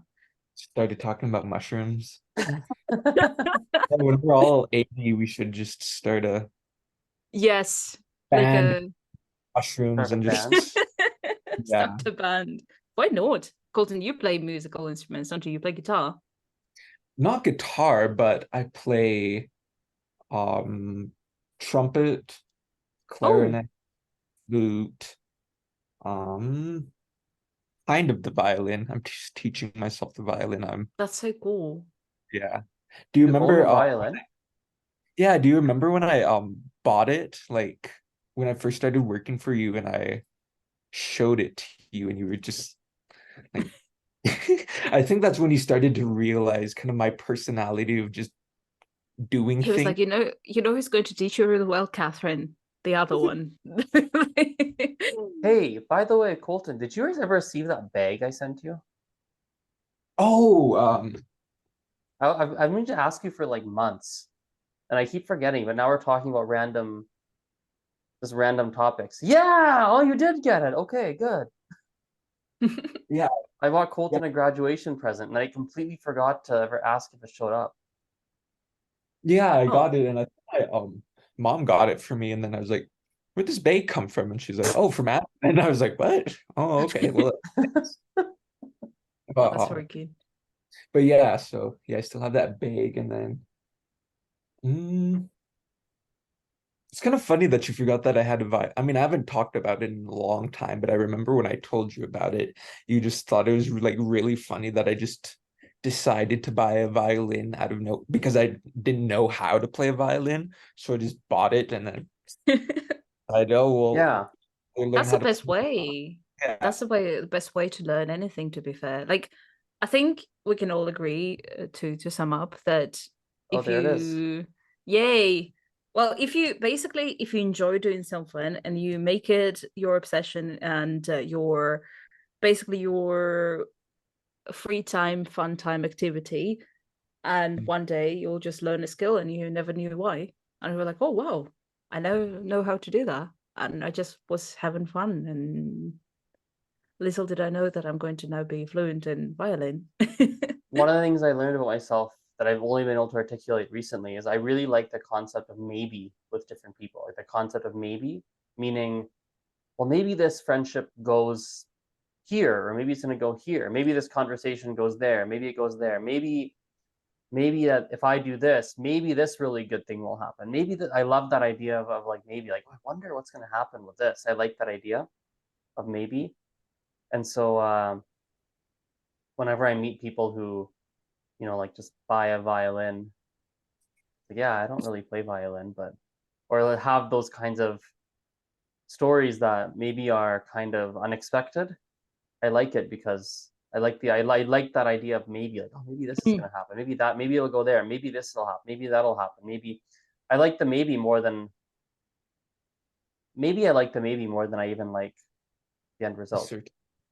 Hmm. Hmm, that's Like a I good way like to the put it. fact of like, yeah, I like it's kind of cool. Like this podcast is fun because I could talk to you guys. But, like Mhm. who knows what it leads to? Maybe we will start a band because we talked about it. It's like maybe like who knows what'll happen. It's kind of cool. Maybe Like we will do mushrooms when we're 80 years old.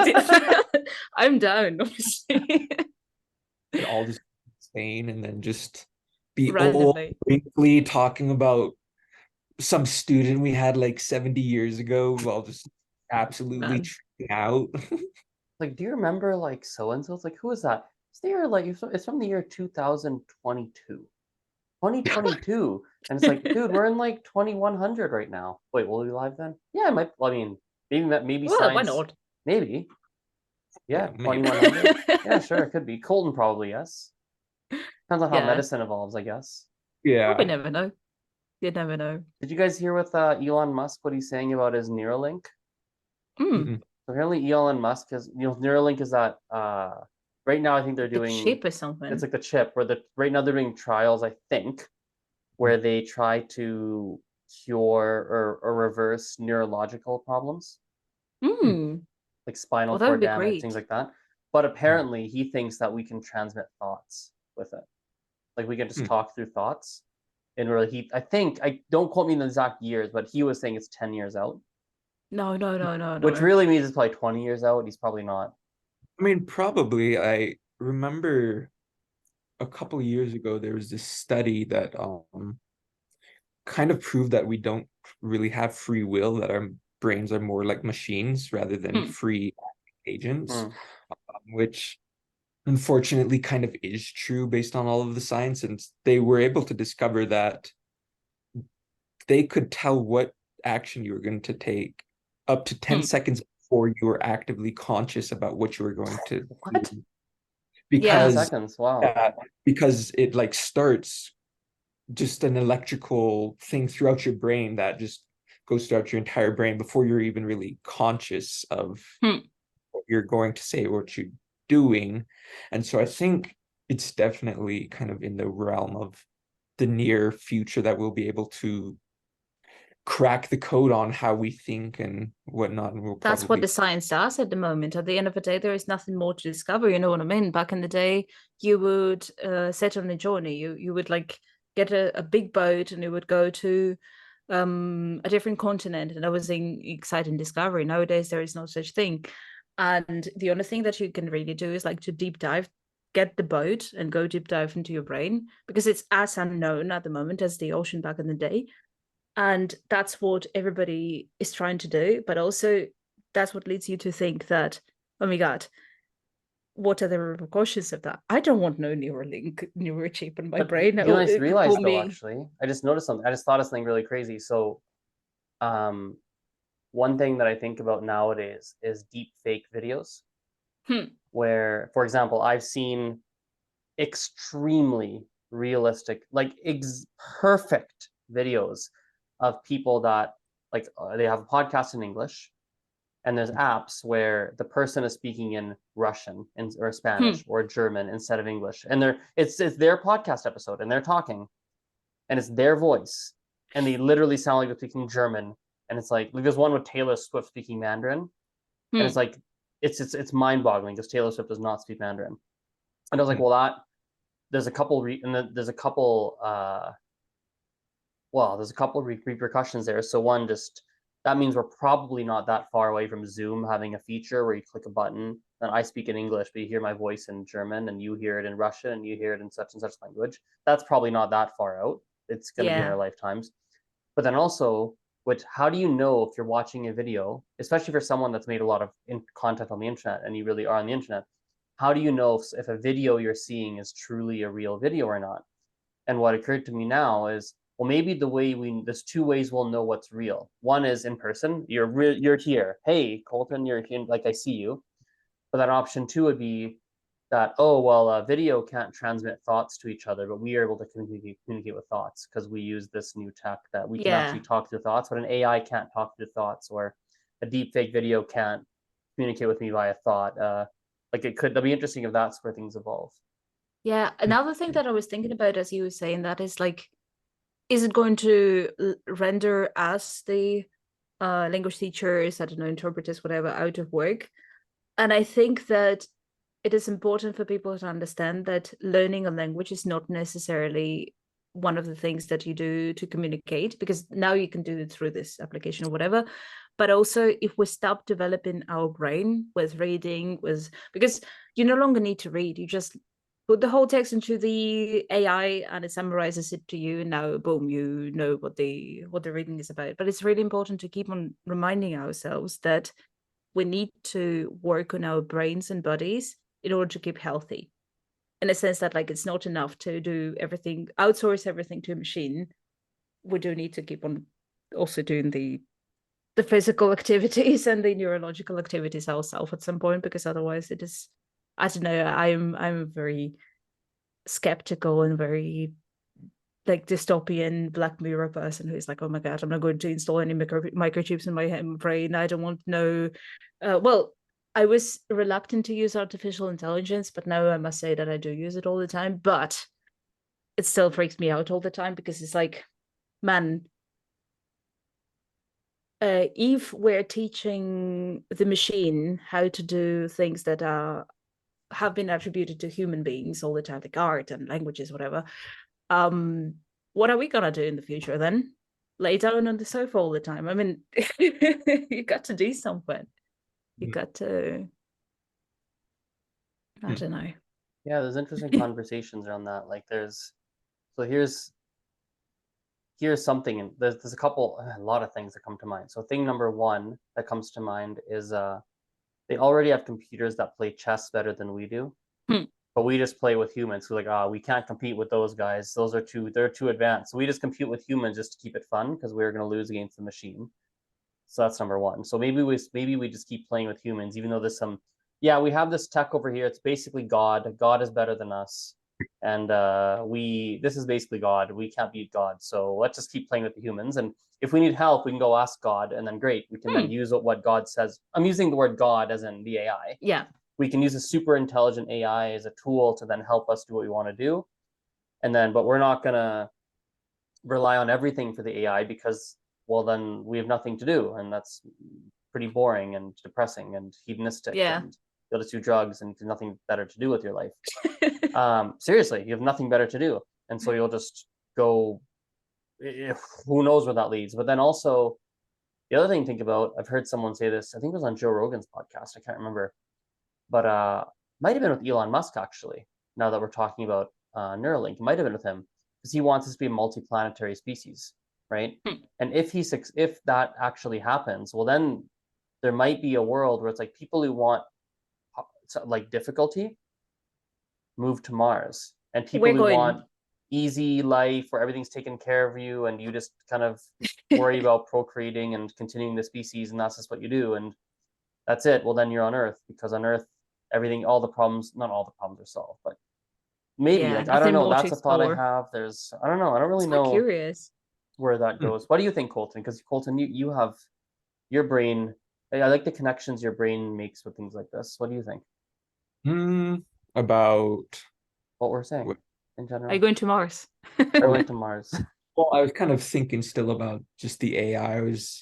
My thoughts on that is just, I think when people get too overly reliant on their technology, that's when they kind of get lazy. But on the Mars thing, I don't know. I don't know if we should go to Mars, but then again, I kind of want us to, because I kind of want humans to be able to go out into space and then figure out everything that there is in space. But it's kind of, it's weird because I don't know if we can even leave, or like what that would look like if we were truly an interplanetary species, because the different planets, they don't have the same conditions as Earth does. And so the people that we have sent to space, we've noticed differences when they came back, whether that's with their DNA or whether that's with whatever. Because yeah, like if you look at, I believe there's two twins. One was an astronaut that went to like space for a number of years, and then one that stayed on Earth, and they looked visually different when they came back. And so I think that our bodies are kind of built to be on Earth, built to take the pressure of gravity, built for kind of whatever. Well, not built, but we're accustomed to Earth. And so I personally don't really think that we have a realistic kind of future as an interplanetary species. I mean, I think we're kind of just stuck here. But I mean, it'd be cool to try, but I'm not really sure if we could. Maybe at its finest, you know what I mean? I don't know. I I don't think know. I think we're in an interesting time right now. And I think relates back to the technology thing, because I think people definitely are kind of becoming a little less competent as they rely more and more on technology. I think at first we became less physically competent because I think we all have cars, we can just drive, we can take this. And so, but back then, I mean, if you wanted to go somewhere, you're walking there. Like you're gonna have to be physically fit enough to walk there. Or if you want to lift this, you can't just throw it in your car, you're gonna have to carry it. And which I personally think is fine. I don't want to walk everywhere. I like just want to go for a drive. I don't want to walk 100 miles around Cupping. I want to drive 100 miles. I mean, so that's one issue. It's whatever. Humans are kind of just, we're not as physically fit as humans used to be whenever, I don't know, which is its own thing. However, I think now we're kind of developing technology that makes it so that you don't have to do intellectual work. Hmm. Google Translate, it's so much easier now to learn a language, or not learn a language, but Resemble, at least. yeah, like simple, if you wanted to learn a simple sentence, back in the day, you'd have to go ask a speaker of that language, or you'd have to study it, but now you can just look it up, and then is it what you actually want to say? Who cares? Just use it. Um, and so or with Chat GPT, a lot more students in college are not writing their essays. Back then, the cheaters will always cheat, and they'll always, find someone to do it for them. But I think nowadays it's just more common for them to just throw it into Chat GPT without doing But then don't you think, so here's something I've thought about. So here's okay, let's think of it like, let's use this analogy. Mhm. With my body, I can lift whatever I can lift, 50 Mhm. pounds, 100 pounds, whatever, pick a number, 100 pounds. Okay, there we go. You can lift 100 pounds. So if you're going to build a house, Mhm. it's going to be very complicated if you just had your arms and your legs and people, and it probably could be done if you had no machinery and you could build a house. But the second you add tools to the equation, like if literally all you had were your hands, that's it, Mhm. right? And you're gonna build a Oh, house. Oof, it's gonna be rough, right? But then you get a drill which connects to electricity, and you have hammers, and you have this and that. And because you have these tools, you put the same effort in, and you make a better house. So if you no, look at definitely. like Chat GPT or things like that, you put the same effort in, but the output is so much more because the machine, the AI or the tech that you've used has a limit. Instead of putting your cognitive effort on the language, for example, let's say, even though I run a language business, this isn't good for me, but let's say there's never a necessity to learn a language and we can all just talk to each other. Well, now that means that we don't have the cognitive issue of having a language barrier. So world leaders can actually talk and get something done, or two people in a company that might have a language problem typically can actually just talk and work on whatever project they're working on, and the project goes faster. Or we can actually take that same effort, instead of someone who right now moves to Quebec and has to go through 20 hours a week of French training because they're working in the government. Well, now they can take that same 6 months and put 20 hours a week in trying to make Canada a better place, or making their department a better place, or whatever it is, right? The world should change its approach to. I think the world should change its approach to, for example, labor, and its approach to salaries, and its approach to taxing and all of that stuff also, as well as, because at the end of the day, it's great when you have a company just think like that and say, okay, well, my company well, I'm not saying you, Asrin, specifically, it's Sure. not to you that I'm talking. But for example, if you own a big corporation and it can substitute many of your workers with the AI, easy, they're going to be doing as well what they're going to do. And I'm sorry, they're going to lay people off, and that's going to be about it. It's not effective, and it's not effective to pay a thing if you can not pay a thing. Because, for example, even in my small shop, we're kind of thinking about slowly but gradually me doing all the social media marketing, and I know nothing about it, and not to hire an actual specialist in social media marketing. But since I can talk to the robot, and since I can effectively communicate with it, I'm now doing the social media, and it's as well, so to speak. Obviously, it would be more successful if we had a person specializing in that, as opposed to just me and the robot. But the robot gave me the possibility to be this What's a social Robert? media. Robot. That's my accent, but Oh, robot. I do call it robot as well. Wait, like a robot? Say, Wait, like robot? well, I mean, yeah, the ChatGPT I'm in. Oh, okay. But Okay. it's kind of a running joke with a robot thing. Well, you're not the first person. And I don't know, it's kind of, I'm going to Mars. Me and my fiance, we decided as a family we're moving. We're on our way. Want adventure. I mean, it's a semi-joke, to be fair, because Azrin, you mentioned this maybe factor, because I do think that there is. I would prefer for me, like my family, my children, if I ever have any, because there's no point to at this point. But for the same reasons that we discussed before. But I would like them to be intellectually stimulated and physically stimulated as well. And I would not like them to be reliant of the, for example, oh, there's no longer need to learn languages. No, there is a need to learn languages, and they need to learn languages or music or whatever, practical magic, whatever you want to learn, is to actually make your brain connected, making this neuro connections, making this because people go to the gym as well for the same reason, to be healthy. There is no need to go to the gym. The lion is not chasing you. You don't need to run on the treadmill. You know what I mean? That's not real life skill necessarily, but you still would go there for you. So I don't know. I don't want to live in a world 100% reliant on technology, because unless that implies universal basic income, that can be a very grim void to live in. So if government is listening to me, please, universal basic income in that case. And then we can lay it off everyone, and everybody can just be witches like me. And It's kind of unfortunate because I feel like if we had just a better economic system, then we would be rejoicing at like AI would be like, oh my God, we don't have to work anymore. But it's like, instead, oh shit, I can't work. I'm gonna starve. I feel like if we lived in a better society, we could see AI and be like, wait, this can take over all of our jobs. You know, this, we no longer have to we can just sit home and then enjoy the arts, listen to music, just talk to each other or whatever. But now it's kind of like, oh shoot, that job no longer exists. I'm gonna be living in a box.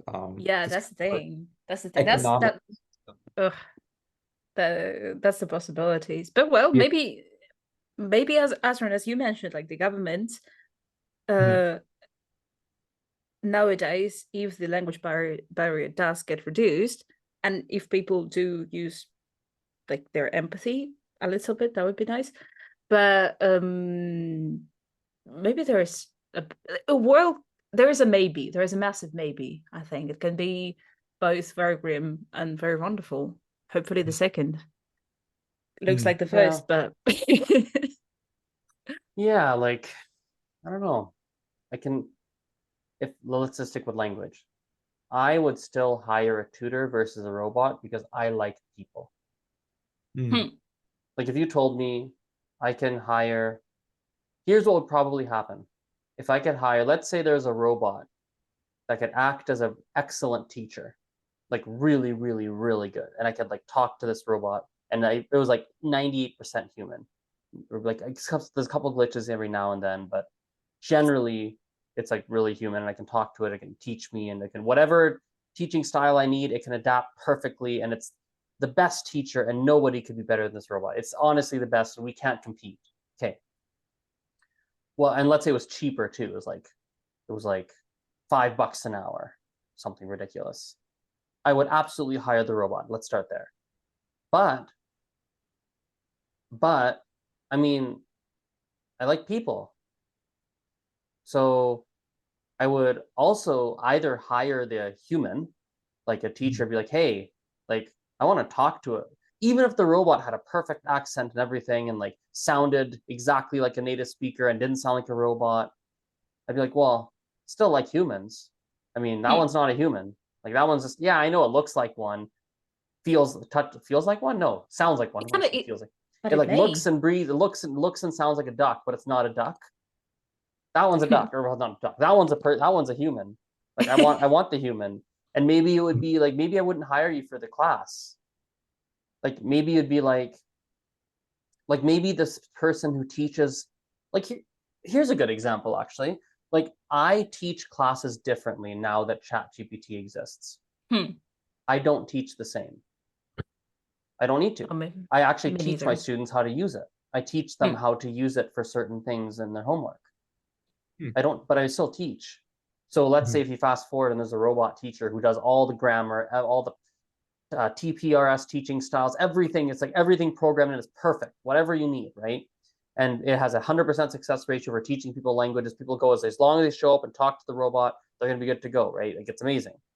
well, then maybe my job as the teacher would not be to teach the language because, well, this thing is teaching the language better than me, but people like people. And maybe my job is to like create, like I was camping close to my house or close to in Calgary. There's lots of camping around here. Like maybe we're like we do French camping trips and I run the French camping business because we still like people. And I don't want to go camping with a robot.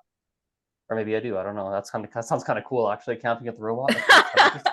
Maybe there's a separate service. It's like camping with the robots or camping with Or people. with the people.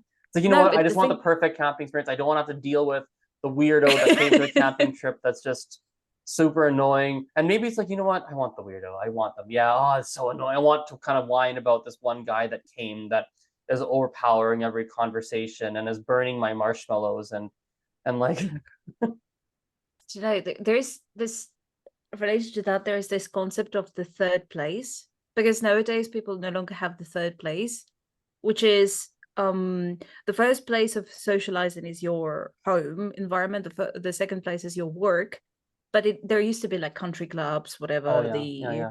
So there is no longer Church. third place because our like church, for example, the third place is our phone now.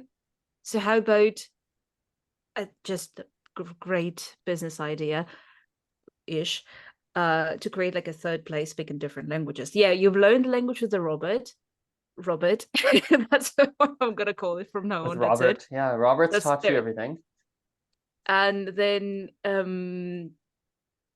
you just go ahead and actually use the what me and Colton did with Omegle back in the day, because you want to use it, you want to go speak to people, you want to, and that's where the modern style human teachers come to, because at the end of the day, our job, and I'm sure you guys agree with me, is not only to provide the information but also to create the environment.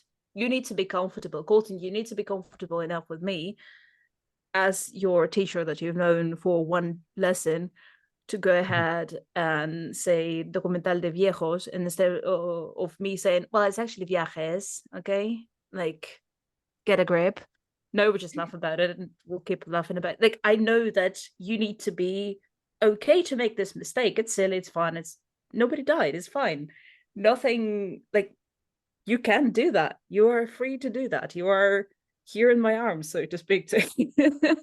And that's a massive part of teaching that everybody kind of discredits, I guess, but it's just to all these typical children, you know, who come to class because their parents made them to, and suddenly because you treat them with empathy and we're trying to create this environment for them to speak out, you become their favorite teacher, not because you are amazing, you have amazing skills or whatever the language that you teach, no, because you actually pay attention to them for once.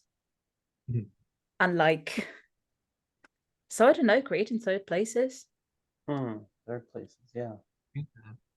I think the more that I've thought about it, I think we as people kind of forget how social we are. And in our development, like in human development, I think we were just a lot more social the entire time that we were just kind of growing as humanity. But in the kind of modern times, it's way more common to be more of an individualist and to kind of stray away from social situations. Like now you can just order something and then get it delivered to your food without having to talk to anybody. And I think the little social interactions that we kind of used to have back in the day, I mean, I didn't really experience it, but from what I've heard, those social interactions of just talking to whoever the waiter is when you get food, or sitting down with an actual language teacher rather than just sitting on Duolingo on your board in your bed alone. Like, I feel like there's a lot of value that comes from from socializing in many different aspects, like in language learning. I mean, language is a social tool, so it would make sense that in a social environment you would kind of learn better. But I think we kind of commodified socializing into just, it's just talk to the person and then that's it. It's not really that important to talk to them. But I think just being social, I think, is very important to your health and your brain function, but I think we kind of just toss it to the side, if that makes sense. So I think that creating a social space for people to speak language and to practice that language is a very good idea, because I think that probably was something when, you know, the internet wouldn't exist and when you had to sit down with somebody to learn a language. But now I think that part has just disappeared with the internet, and I feel like it's kind of That's why, been for more. example, all of us enjoy this, like what we started the Yeah. podcast with. That's case in point. We're Yeah, so happy to come here. Why? Not because there is a camera recording, whatever, because this is the third place. We're not at work, we're not in school, we're not doing anything productive necessarily. Yeah. It is still of value, but it's just a conversation, and that's the value. I think, actually, now that I think of it, yeah, that's precisely my point, is just things like this and just being able to sit down with somebody, talk about what's your life story, and then just whatnot. I think the general societal view is that you're just talking to them. That's not very important. There's no value in it. You're just kind of wasting time, just yapping away. But I think being able to take the time to just yap is very important. And I think we just don't really recognize that. You know, it's funny, Important. actually. Yeah, you made me think of something, Colton. So recently, okay, so how do I say this? So I've often when I make new friends, right, I talk to them and we hang out and whatever. It's pretty common, and even actually, now that I'm thinking of it, even my current, like, older friends, one of the things that people have said to me pretty frequently is, oh yeah, I don't get to talk, what they'll say is, I don't get to talk about these things with anyone else. And I always think it's quite puzzling. And then there's nothing super personal or anything. We're just talking, I'll be like, hey, how's your work? How's your this? How's that? Oh yeah, this, I tried to work out, but not really that strong on my legs, and I couldn't do my squats, and now my knee kind of hurts, and I don't really know what to do about it. And I went to the doctor, and he said I have he said it's just sore and it should get better in 2 weeks, but it's not getting better, and I'm really worried. And pretty mundane, right? They'll just tell me, and I'll say, oh wow, oh, well, wonder why that happened. And we just get this conversation, right? And sometimes it gets more personal than just, a sore knee, and sometimes it does, and we just talk.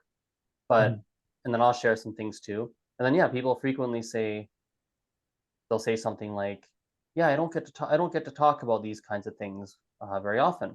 And it's really peculiar to me, because sometimes these people that I'm talking to, they're people I haven't known for that long. There'll be like, there's one person I met just, I don't know, 3 months ago, not even.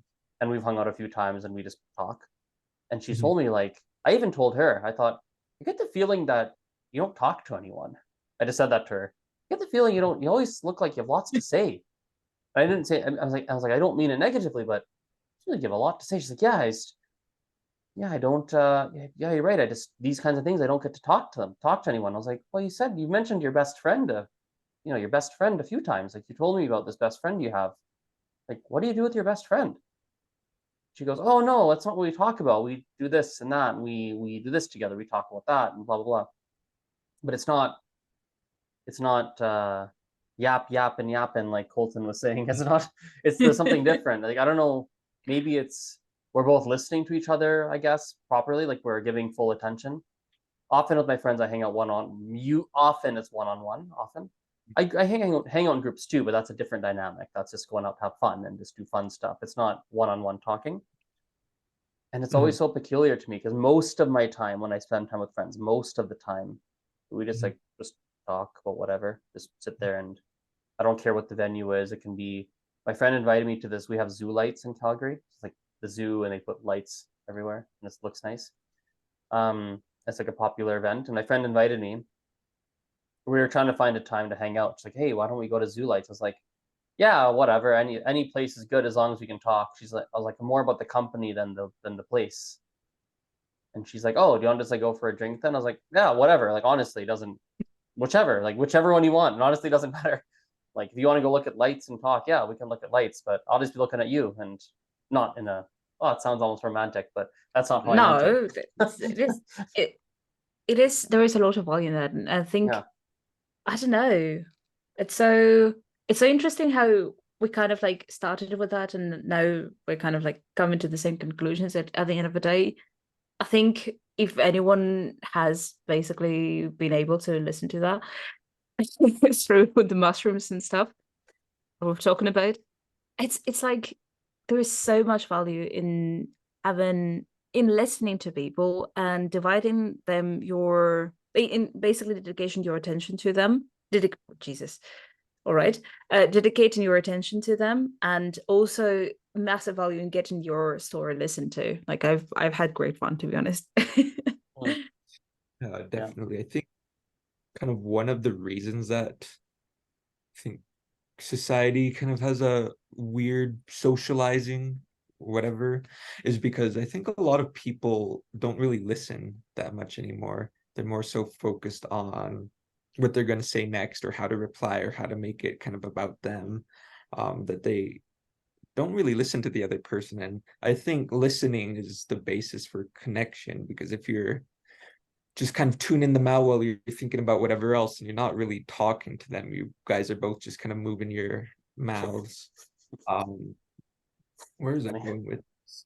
And I think the reason for that is because listening really is a skill. It's something that you have to work on. It's Yeah, not that's true. always something that's just natural to something. It's something that you just have to work on. And I think a lot of people these days, since we have so much technology, they tend to go the easy route, order food, don't talk to anybody else, you know. And so because they're not put into these social situations, you can totally live life without having to work on social skills like listening. And so I think a lot of more people are going the easier route because people tend to just go the easier route. That's just how humans work. And so I think since now the easiest route is to just not develop social skills, that's why people kind of don't socialize that well. Like you were telling me about or you telling us about your friend, you were like, oh, doesn't sound like you really talk to that many people.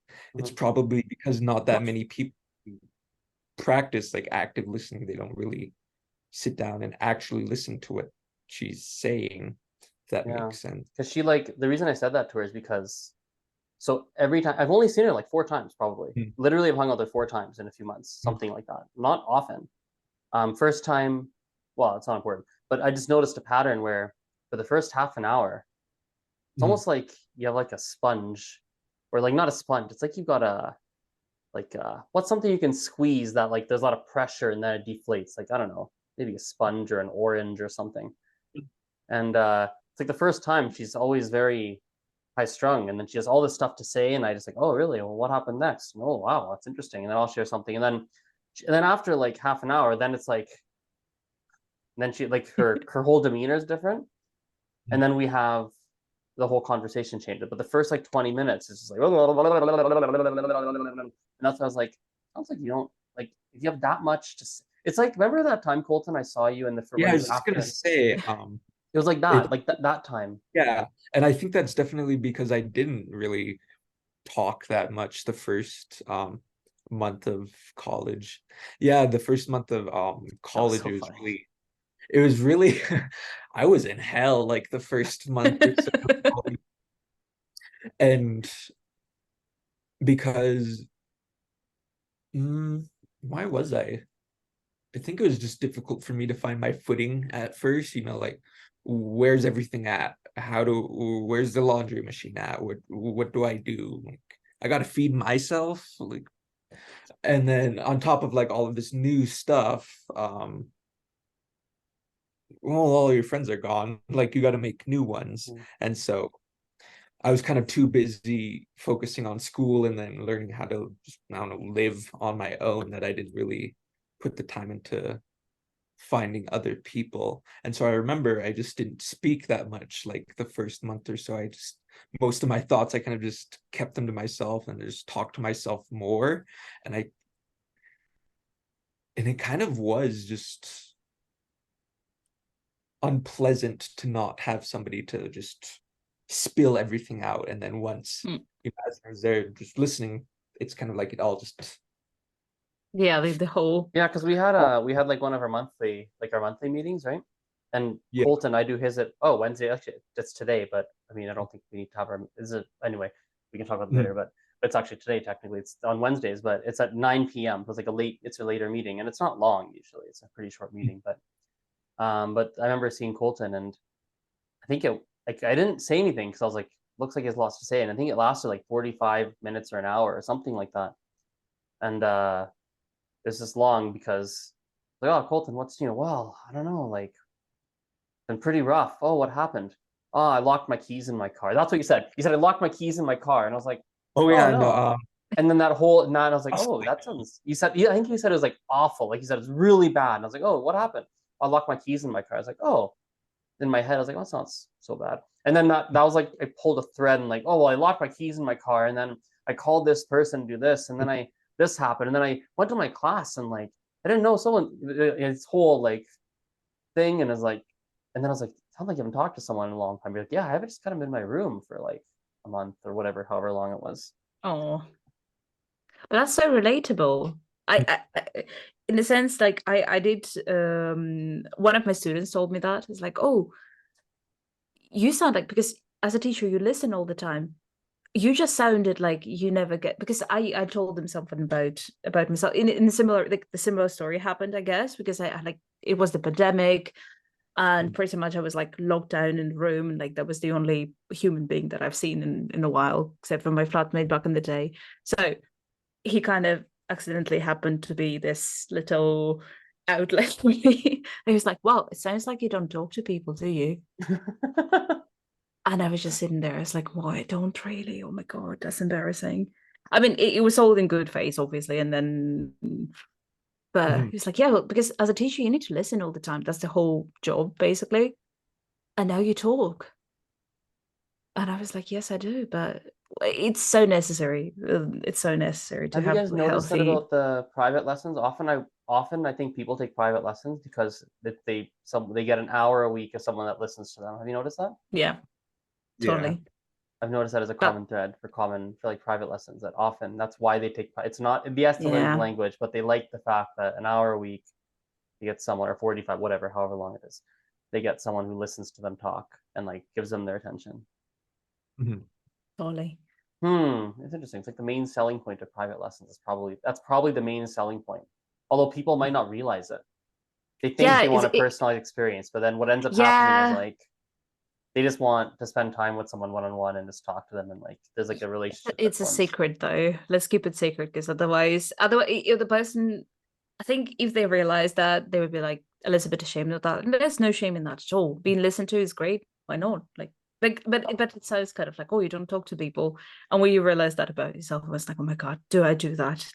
Do I not think? Because I can picture some of my students thinking, oh my God, do I come to lessons just so they listen to me? No, love. You come to progress. You're going to progress. Everything is But they fine. progress It's as a result okay. of that, right? But because they're Exactly. doing it in Exactly. Spanish or whatever, Russian, whatever Yeah. language, they progress as a result of it. Oh yeah, that's interesting. Yeah, you just answered a question for me, and that I've had in my head for years. I knew a lady who used to teach Spanish. Like I just kind of met her once, and once somehow I watched her teach. I can't remember how, but I remember watching the class, being like, well, "You don't know how to teach." Like I remember watching, me like, "What is happening here?" And then I'm trying to remember how this happened, but long story short, her students progressed a lot. Like they progressed, they learned really fast. I was like, what the hell? But I wondered for years like how that happened. So I never could figure it out. And I met other people that teach really well, and then I'll meet their students like later. I've had it as I've hired different people over the years. Sometimes I see someone who's like really good teacher, and then their students like I'll like in their interview or something, I'll watch them, I'll observe them teaching one of their long-term students. And it's like, that person's taking class for 7 years. They can't even order a coffee. Like, what's going on? But I think that's what it is for some of the bad quote unquote teachers. Like, they might still have, with their students, they have a genuine relationship, and they're still trying to communicate in the target language. And through the genuine relationship of trying to communicate, the person just learns, even though the teacher's not explaining things properly or structuring the class properly. But just the result of two people spending time together in the target language, both of them trying to help learn, just works. Yeah. It's kind of what happened with me and Catherine. I felt like most of my progress was when we would just, I remember, Vibing. yeah, we're vibing, because sometimes with our classes, generally in all our classes, we'll take like 5 minutes just to. I always plan them though. I every Mm. single time I have a plan and it goes to. Oh, I know. I realized that. I'm like, I realized that once. I was like, oh, she has a plan, but I kind of just, I decide where we're going. No, but Well, it that's the didn't whole really, thing. yeah, and it didn't happen like the way that it happened was more so we'd just be talking for 5 minutes, and then sometimes the conversation would die down, and then we could Do the go plan. to a lesson. But once I learned enough Spanish to really start yapping about what I wanted, that's when I could just take off with whatever I want. And I think I learned best in those situations Yeah. because I about what I wanted to talk about, and then if I stumbled across the grammar, stumbled across the word, then it was very easy to just be like, hey, how do you, what's going on? Versus, I mean, your lessons were always very effective too, not that they weren't, but I think that the most effective was just Yeah. when I be able to sit down and just Or just start having conversation. start vibing. Yeah. But it was Obviously, just because it's the most random thing as well. Whenever we have a conversation about like something nothing about mother's eyelashes, none of that. You didn't learn that at all in your yeah. classes. Yeah. But That'd be a strange thing to vibe about. My mother's eyelashes are so long. No, but like, how do it's an easy phrase. You don't get me wrong, but like when the tutor asks you, "Oh, you know Spanish that well? Tell me that phrase," and you just sitting there like, "What? I've never thought about my mother's eyelashes Yeah. in my life." I don't honestly know whether my real mum's eyelashes are long or not. I need to take a look at her picture actually, or ask her like, "Mom, can you send me a close up of your eye? I really want to know." But well, yes, nobody thinks about those things, but still, you will learn the things that matter to you through the conversation like that. Mm.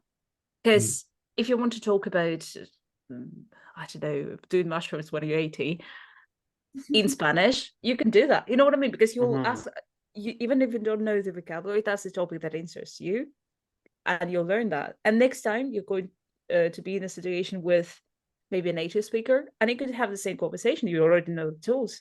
I don't know. That's great. We should try this in Spanish one day.